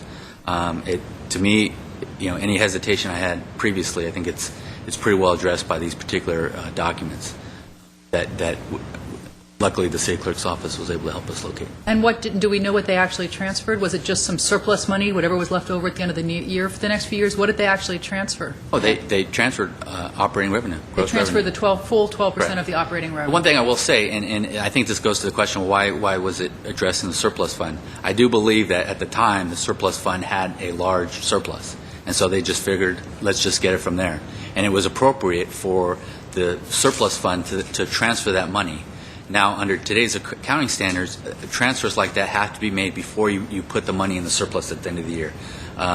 We'll get negative marks on our annual financial report if we do it the way the charter does it, that it specifically calls out. And so I think for that particular purpose, we're complying with the charter. We can't make a transfer out of the surplus fund the way that it's being suggested here, previous accounts. So that, in essence, is I always felt that the transfer was based on operating revenue, but I think the historical record now buttresses that particular viewpoint. So the question is, if that's so clear, now that we've gone back and seen what the council intended, what the voters voted on, and what the actual practice was immediately after passing that. And for the next 71 years. Yes. Should we stay away from messing around with the charter on that particular issue? Because it appears to be clear now. I mean, your opinion is that it's clear, and it was your opinion even before we saw the actual evidence as to how it was implemented. Is it better that we just stay away from it at this point? Because if we do, and we'll have a conflict, I think, between... Well, again, our viewpoint on this particular language was it was just cleanup language, as we stated, and so it's really up to the council to decide. I do think we're on solid ground, to maintain it the way it is and not have to make the change. But it's up to the council. They want to remove any ambiguity. Either way, we can, whether the charter amendment regarding the transfer passes or fails, we can still continue the same practice. Correct? Correct. And I would note that we've been doing this way for as long as anybody here can remember. We've got a provision in the resolution putting it on the ballot that if a court were to find it is substantive, then there'd be no change for Prop 26 purposes. So, and to be clear, they changed it from 12% to 25% by a vote of the public. So right. It was... That's great. And just a little bit of... And that was in 1949. Correct. And a little bit of the history. 1930, before 1930, there were no restrictions on use of utility funds. 1930, they put this restriction, the first restriction, and they couldn't do any transfers, and the city at that time felt that wasn't fair to the city, essentially, as the entity that created the utility. And then, so that's when the change was made in 1941. It appears then, 44, there was an amendment to increase it to 20%, but that appears to have failed. And then in 49, there was an increase to 25%. This information that you are letting us in on is part of the memo from your office labeled attorney-client privilege. Do we need to take action? Was this not labeled attorney-client privilege? It was. I don't view it as confidential because it's just it's a viewpoint on the historical record. Well, and it's coming from public records from the city clerk's office. Yeah. So I just wanted to make sure there's no problem in releasing this to Mr. Zavos and Mr. Milano and Mr. I'll take the Moho. memo and I will forward it to anybody along with the attached documents. And should they question the original resolutions and charters, do we have the backup information as well? We have the resolution that I've been citing to. Is it stamped? We've got Is it signed? Signed, it's stamped, it's the whole 9 yards. And then it's, I also have the reports that I was referring to earlier from the Railroad Commission as well as the city manager. I think it should all consultant. be available on the It's website. Not a problem. Has Mr. Kosaki employed any subterfuge at all in this? Don't have time to subterfuge. And I'm very impressed that the city clerk managed to find the records and legal and For so clarification, I did not personally find those records. My staff did. I wasn't in the bowels of City Hall. No, but I mean, it's really impressive that, you know, going back to 31 to start with, the beginning of the Depression, and then, you know, to confirm 41, and then again in 49, well, 49 maybe, it's a little more sort of modern times. But, so the bottom line is it's been pretty well part of city government for 71 years. I don't know whether do we need to put it up for a vote or not.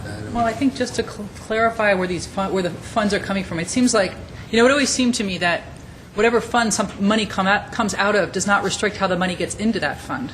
You know, they could always put money into a fund if they wanted to take it out, but I think that just to procedurally, if we're going to change the way the fund, which fund the money comes out of, we should make it clear in the charter. Right. But I don't see that there's any change of intent given this information. There's no change in. Right. I mean, the charter now says it's 25% of operating revenue. This just shows that that was actually, that it says what they meant, that they meant what they said. So I don't see any substantive change. I don't know how anyone could argue that given this information. The one thing I will say about the Councilman Friedman and council is the one change that we would suggest would be the timing of the transfer. Again, we're doing it at the end of the fiscal year, and just to be conservative, because there's language, I think, strongly suggesting that. One option is, as we proposed, is that the council allow that transfer to be made at the beginning of the fiscal year. We already budget for it, or we plan for it, essentially. So that would be, I guess you could call that a substantive change, because it is changing, even from our viewpoint, what we currently are allowed to do. And then the other thing is, the one thing that the transfer come out of the surplus fund, I think that it would be good to clean that up, just so, 20 years from now, when none of us are here, we go, why isn't this coming out of the surplus fund? It should come out of the electric fund directly. So, And the transfer of 25% should be changed to up to 25%. Right. Well, where it says shall transfer 25%. It is currently shall transfer 25% unless the council makes the finding that less should be transferred, which is what our practice is. And my recommendation is to keep that the same, only because I am concerned about potential Prop 26 issues on any changes to the number or how it's calculated as it relates to the numbers. Because when we come back, if we ever come back with electric rate increases, we need to make sure that transfer is constant, that we're not changing that. Mayor, I know how you've spoken to me many times about my ancient theme. I was going to work that into my final comments. Because the city manager in 1939, the year I was born, wanted to look at an in lieu of taxes issue. In 1941, I was an early reader. I clearly remember reading about it in the news press. That's for you. You don't buy that?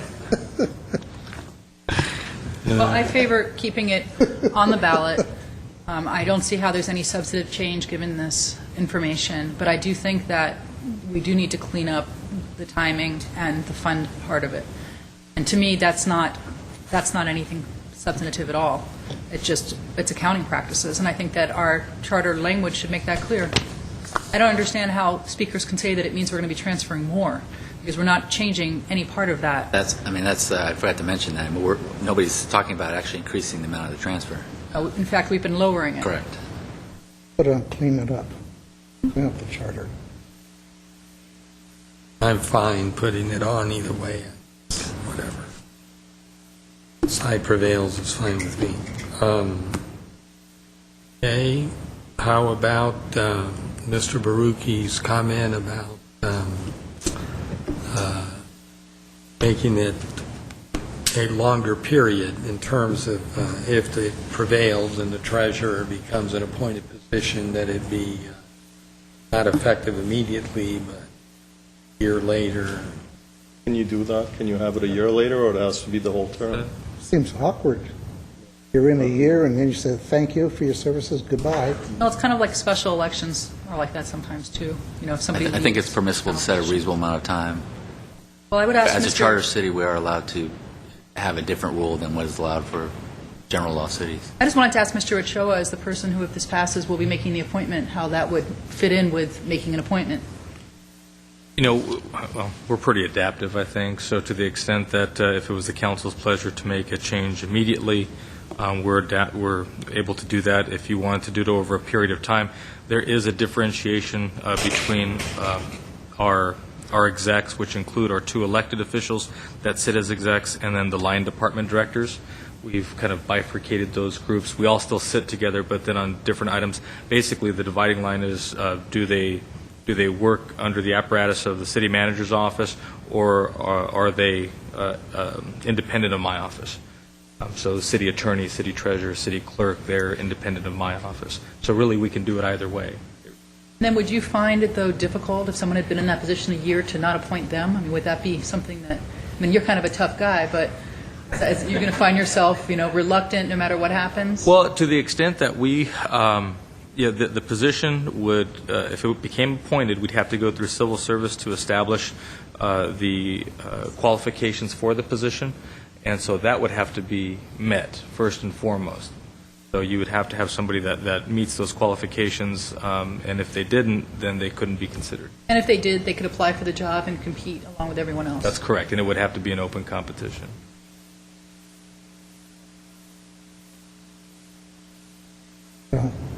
My first response was just to have it happen immediately, but Ditto.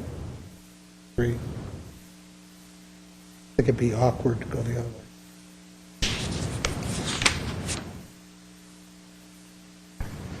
Would you publish in advance of the election? Would civil service develop the criteria should the election go for the appointed?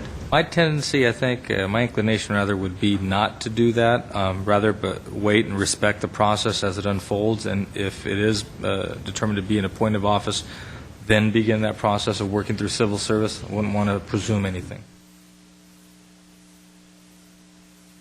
Would the elected,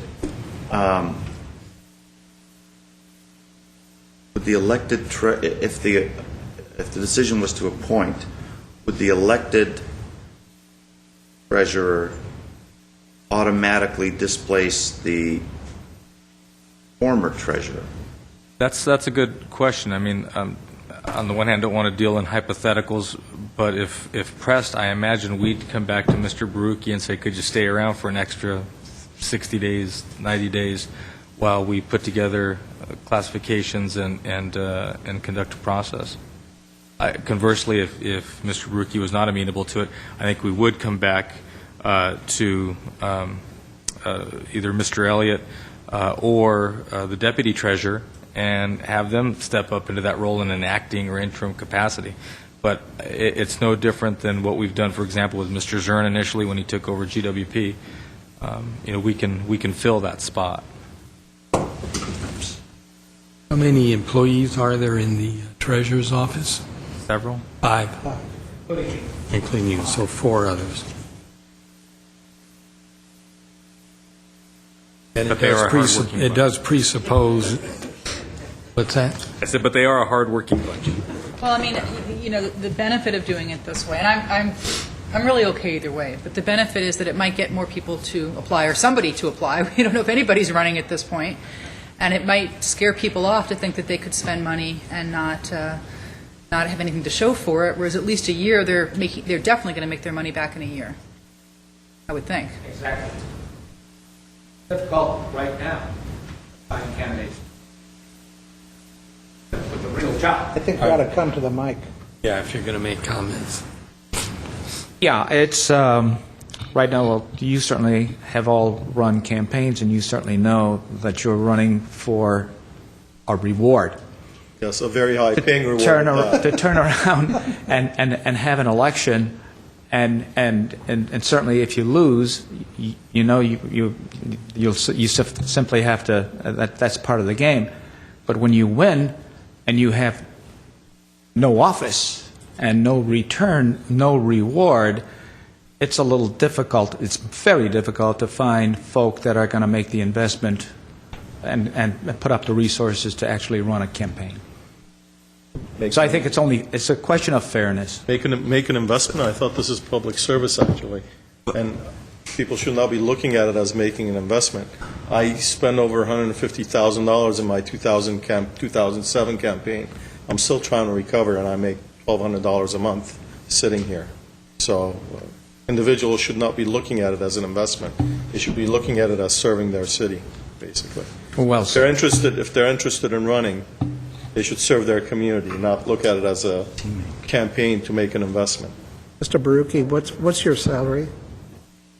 About $126,000.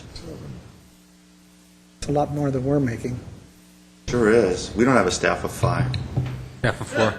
Staff of 4. Share one secretary. I'm not laughing, Mr. Baruki. I'm serious.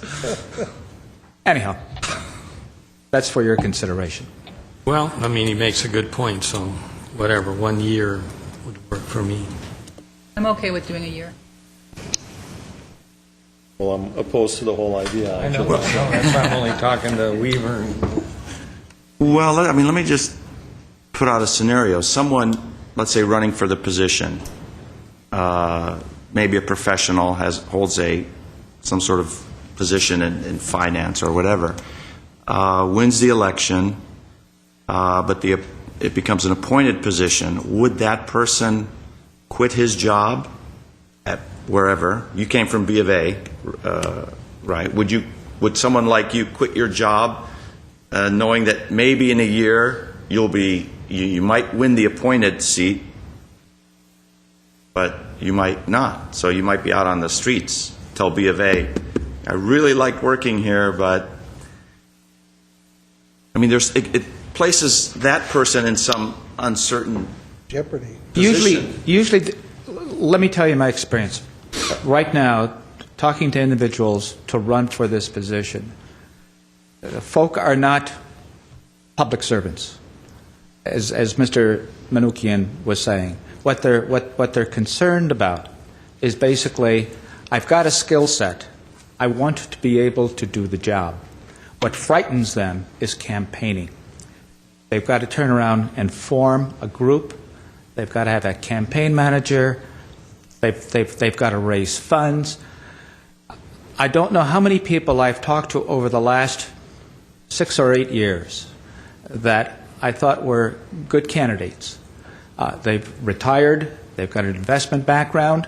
Or they're young, they've got the education, they're looking for a start, and they say, you know what? If all I had to do was be interviewed for this job, I would jump at the chance. But you're asking me to turn around and put up money. And I want to help, I want to give back to the community, but I can't afford it. Well, this change won't change that. Right. You don't want to campaign. That's still going to have to campaign. Yeah, I mean... Well, they're not going to run. You're absolutely right. They could be perhaps talked into the fact that you could provide help, and yet if you win, you've got a job. But if in fact you talk them into it, and they're running, and they're spending 5 or 6, well, let's say 4 or 5 months on the campaign trail, and they're doing all of this work, and they win, and there's no job. Right. It's sort of like, it's a tough sell. I guess the answer for Mr. Najarian's question is really, I'm sure it's going to depend on the individual. If someone That's is correct. miserable where they are and are willing to take the chance, or somebody's retired, or like you said, they're young, maybe they've been laid off in the last, 8 months to be worth. You could hope for that. Yeah. Hope for that. So, and let me just say, the idea that you do campaign, the idea that currently all you need is a high school diploma, is that Right. correct? for this position. I mean, it makes absolutely no sense. I see this as someone who is an investment person who agree. has the background and the education. I think they should have both. And so that, to me, is why. Well, that's we what we're wanna- trying to do, yes. But that doesn't change, and that's the reason for the ballot measure. However, it's the question of we need to encourage candidates to run because we've got that position, that we've got that election there. And if it fails, you'll need to have someone. Or maybe you won't need to have someone, and you'll have to fall back on a temporary basis and then run either a special election or go through the process to appoint. I mean, it sort of like complicates things. Or get you to stick around a few more months.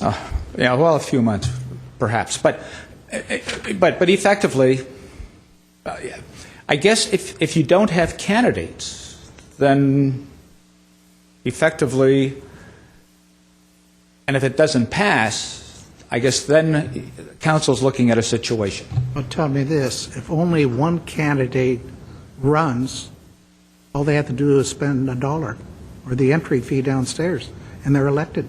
They don't have to campaign. Well, There's only one.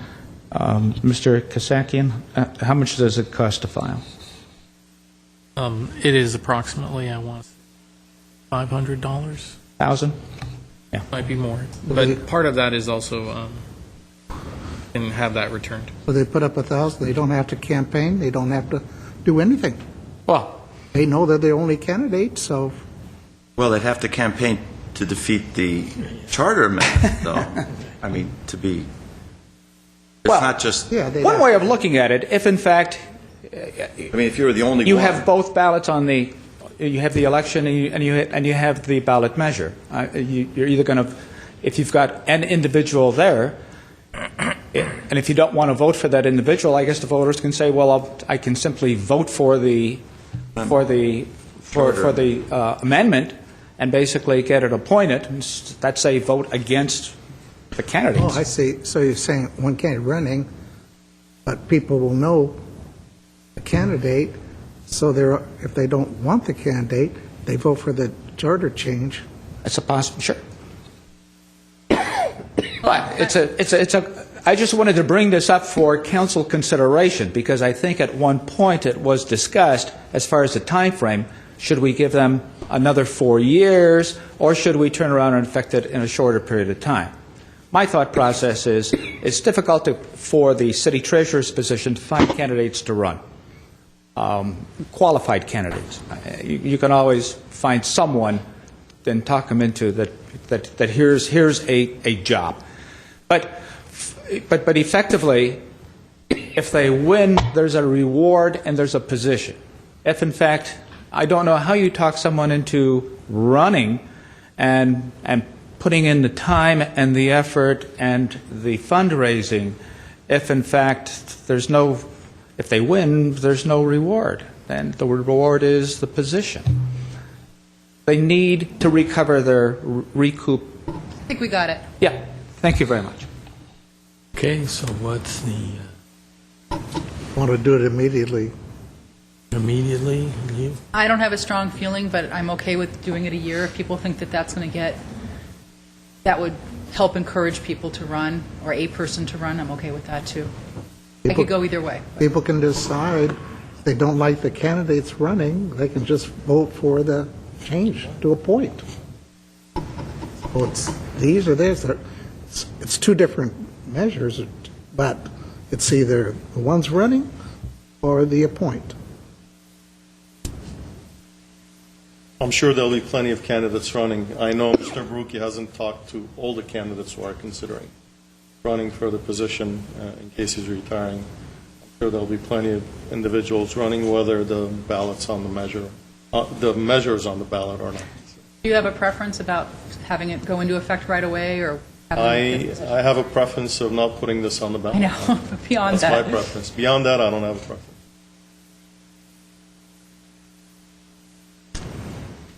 I don't have a preference. Well, I like it immediate.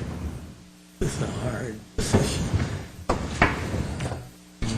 They speak again? No cards now? If they've already spoken. No, these are oral communications. Oh, Mr. Ochoa, if someone were, once again, I mean, it would, you don't think you would be subjected to quite a bit of pressure if you didn't appoint the... I think, if you're going to encourage someone to run, you can't have them run for 1 year and then, it's not going to make a difference. If people are not running because you're putting the measure on the ballot that says there might not be a job if you win, if I was them, I still would not run if it was only for a year. Why would I run for a job that only covers for a year and then I have to deal with the politics of people like us? I wouldn't run. If you're going to do it, do it at least for 4 years, and after 4 years, that's the right thing to do. Have 4 years. After 4 years, the measure becomes effective. But 1 year, it's like, Mr. Baruki there is playing politics because he doesn't want.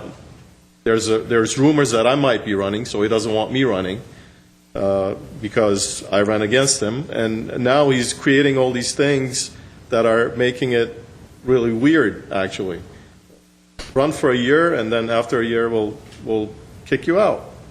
Who's going to run then? you said you know a number that are going to run.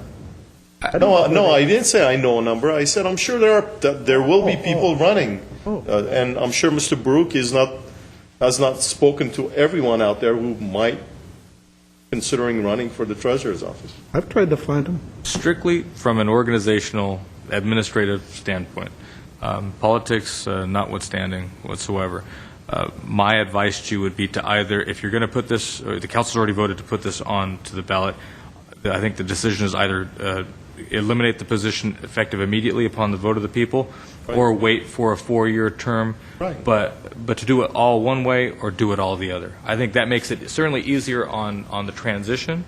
And this is a very significant transition. If the voters were to say we are going to cease voting for a city treasurer, a 4-year period will allow for a very seamless transition, as opposed to something being 12 or 18 or 24 months. It's kind of herky-jerky. I would either just sever it all at once or let it play out over a 4-year time frame. All right, well, given that recommendation, then I would vote to just do it all at once, do it immediately. That's fine. I was just trying to give something to whoever was running. Yeah, you got to do it. You got to do it right. You can't be playing around 1 year, 6 months. Just do it. That's what you want to do. Okay, do you have a motion, Mr. Weaver? Go ahead. If I may, I think we need clarification on some of the language relating to the treasurer, both in terms of qualifications. We don't currently have that in there, so if that's the council's direction to put that in there. Right, so the qualifications for me would be a degree in finance. Finance, accounting, or related field? Well, can I suggest that maybe... Finance, accounting, or related field. Yeah, Mr. Mayor, can I suggest that maybe we look at sort of what's commonly done with cities that have appointed, and bring that language back to us so we can see, because I don't know all of the qualifications you'd want to list, and I don't want to make that decision right now. I'd rather it came back. Again, treating this as a staff position, what we ultimately would bring back to the council would be the classification and the salary. The job spec would go to Civil Service Commission. And that way we don't have this problem. Yeah, but we need some broad parameter for the public. I want the public to understand that we're looking for so I know the Civil Service Commission has to draw up the specs for the job. As I mentioned to Mr. Najarian, I would not go to Civil Service Commission with a classification until the will of the people be known. But I do think, maybe to Ms. Friedman's point, that we could bring back to you what that job spec would be, and if you choose to elaborate on that, I guess I would defer to the city attorney. But I understand the point that you want folks to understand where the position would be migrating to or evolving to. But I think we can do that outside of actually locking the position into the charter. Because if a future council wants to make a transition, you don't want to have a charter amendment to change the classification of treasurer. But we can tell you exactly what it would be, and that what we would ultimately recommend to civil service. but it's something that you would have as a kind of a working document. We have time in terms of... Yeah, my recommendation was to continue this till November 27th. We have till December 11th to adopt the final resolutions. Hey, that sounds good. So my recommendation is continue to November 27th because we have to clean up this language and bring that back to you along with what might be some potential minimum qualifications for the position. How about the idea of assigning some of the tasks to the Director of Finance? Our recommendation, I think, jointly is that be left in there to provide flexibility to Mr. Ochoa or City Manager's office to be able to assign some duties, whether it's all of the duties or if you want to limit it to just some duties, but you want there to be a position identified in the charter like we have other department heads. We would Well, amend for that a me, little yeah, bit. it's some duties because the investment portfolio and work, I think, should continue to reside with with the treasurer. Okay, are we of the same opinion on the transfers? We've gotten that. Well, not the transfer, the language. Accounting. Right, we reach a consensus on that. Do we need a vote, motion? No, at this time, I just ask you move that continue to the 27th. We currently have all three of these in one resolution. Just for the record, I might not be here on the 27th. And let's definitely do it on the 27th. Well, it's up to the council when to You put have it. one no vote, so. The only thing But anyway, you my only want. suggestion is to put it on the 27th in case there's still some wording changes the council wants to make. We still have time before December 11th to do the final wording. I won't be here on the 27th if my AYSO team wins the playoffs. Which and they moves- will, when they and win, moves- when they and will. moves to the finals, which is on a Tuesday night. When So they I'd rather be at the game than here. No, I love you guys, but hey. Hey, come on, who wouldn't want to be there? Can we put in, when we explain the ballot about the transfer, can we explain that it does not increase the amount of the transfer so that people understand that? I don't Well, want any there- misunderstanding. Yeah, because a couple steps in the process after the council votes to put on an adoption. Our office has to prepare an impartial analysis. Obviously, our view is that it's not increasing the transfer. But in addition, we put out for each side who might be in favor or opposed to this to be able to submit ballot arguments in favor and against. And so at that time, we can ask if there are interested council members, the mayor or the council members that are interested, or other citizens who are interested in writing the pro and con for this. So the additional opportunity at that time to address that particular issue. Okay, I think You need a motion? Motion to continue. Yeah, just motion to continue to the Move to 27th. continue to the 27th. roll call. Who was the second? Friedman. Thank you. All of us. Council members Friedman, Yes. Nukian, This is for the motion to Continue. continue it to the 27th, when I will not be here. Yes. Jarian, Yes. Weaver, Aye. Mayor Quintero. Yes. Next. Next at 80 is City Attorney regarding cancellation of November 20th, 2012, December 18th, 2012, December 26th, 2012, January 2nd, 2013, and January 8th, 2013 City Council meetings. E1 is a motion canceling meetings. Do we need a report on this? Only very I have questions. extraordinarily briefly, as you're aware, at the end of the year, in the holiday season, both from the Christmas, Christmas, New Year's, and there's a calendar in the front of your booklet, your binder. But you're right, we should be able to see it up on the screen. I apologize. And Armenian New Year, the idea was relatively few items come before the City Council, and so what we had been talking about was to go to an every other council meeting agenda, or schedule rather, and then when you look at how the holidays fall this particular year, the suggestion by staff is that we would go dark on the 18th, and then the 25th, the 1st, and then the 8th of January. Gives you a long break, and I understand if there's any sensitivity to that. But by the same token, I think what you will see is that there's relatively few, not relative, there is very few items that would come before you during that period of time. I think. I'll make the motion. Second. I can't support this motion. Roll call. What are the financial implications of? Council members Friedman, The city saves probably questions. Electrical. city council, let's see, city council salaries, the city saves what? No, city staff $70. overtime. And we didn't get paid for housing. And just the council meetings were on the 26th and the 2nd, because those holidays fall on, I mean, those council meetings fall on holidays, and by charter they get kicked over to the next Wednesday unless they're canceled by the council. I'm willing to show up always. Okay, we have a motion and a second. Roll call. Council members: Friedman, Yes. Nukian, Yes. Najarian, Yes. Weaver, Aye. Mayor Quintero. Yes. Next. Next is the 5-minute portion of oral communication. Discussion is limited to items not part of this agenda. Each speaker is allowed 5 minutes. Council may question or respond to the speaker, but there will be no debate or decision. The city manager may refer the matter to the appropriate department for investigation and report. I have 2 cards, Herbert Milano, followed by Harry Zavos.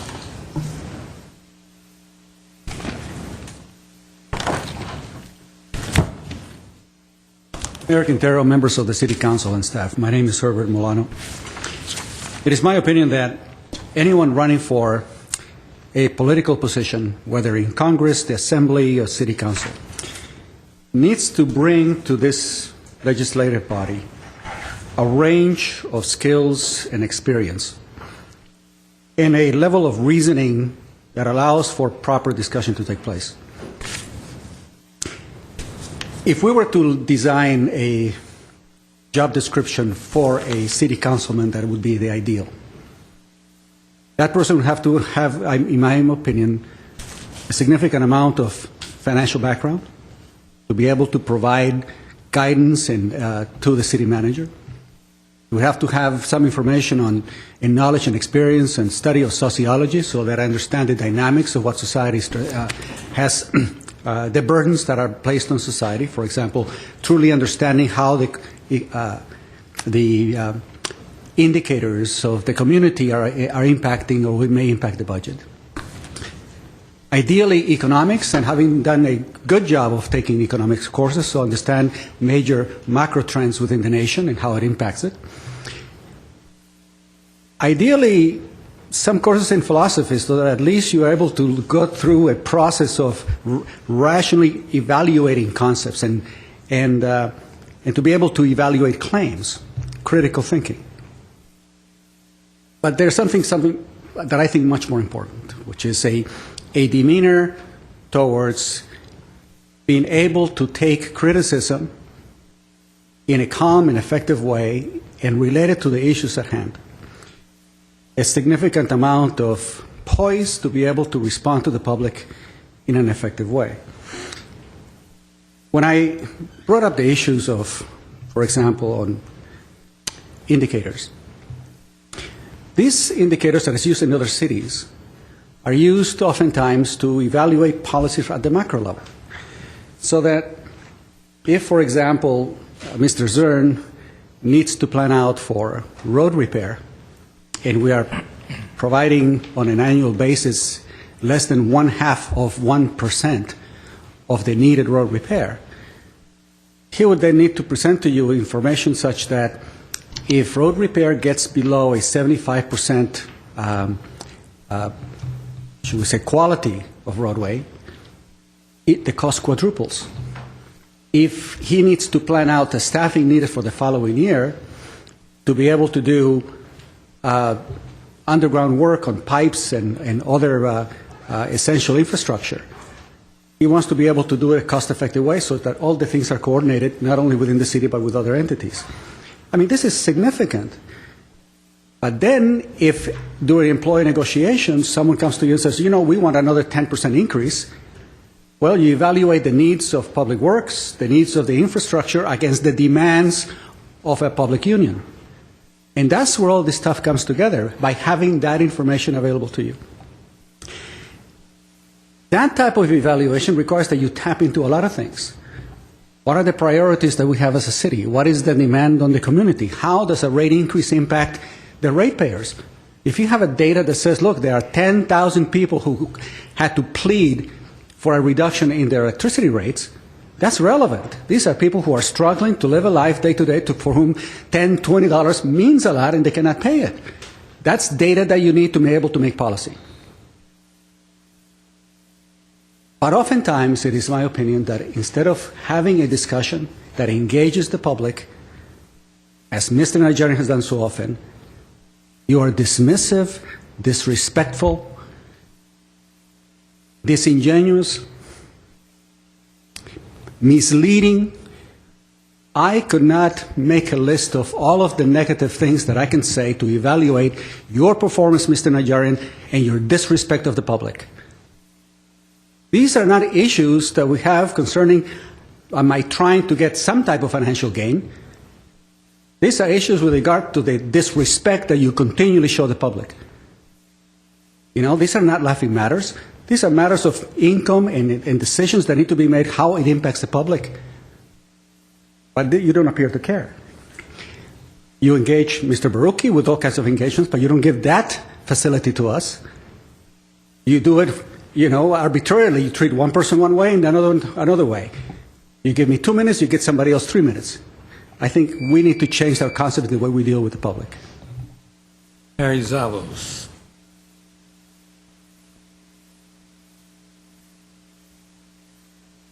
Council, my name is Harry Zavos, a citizen of Glendale.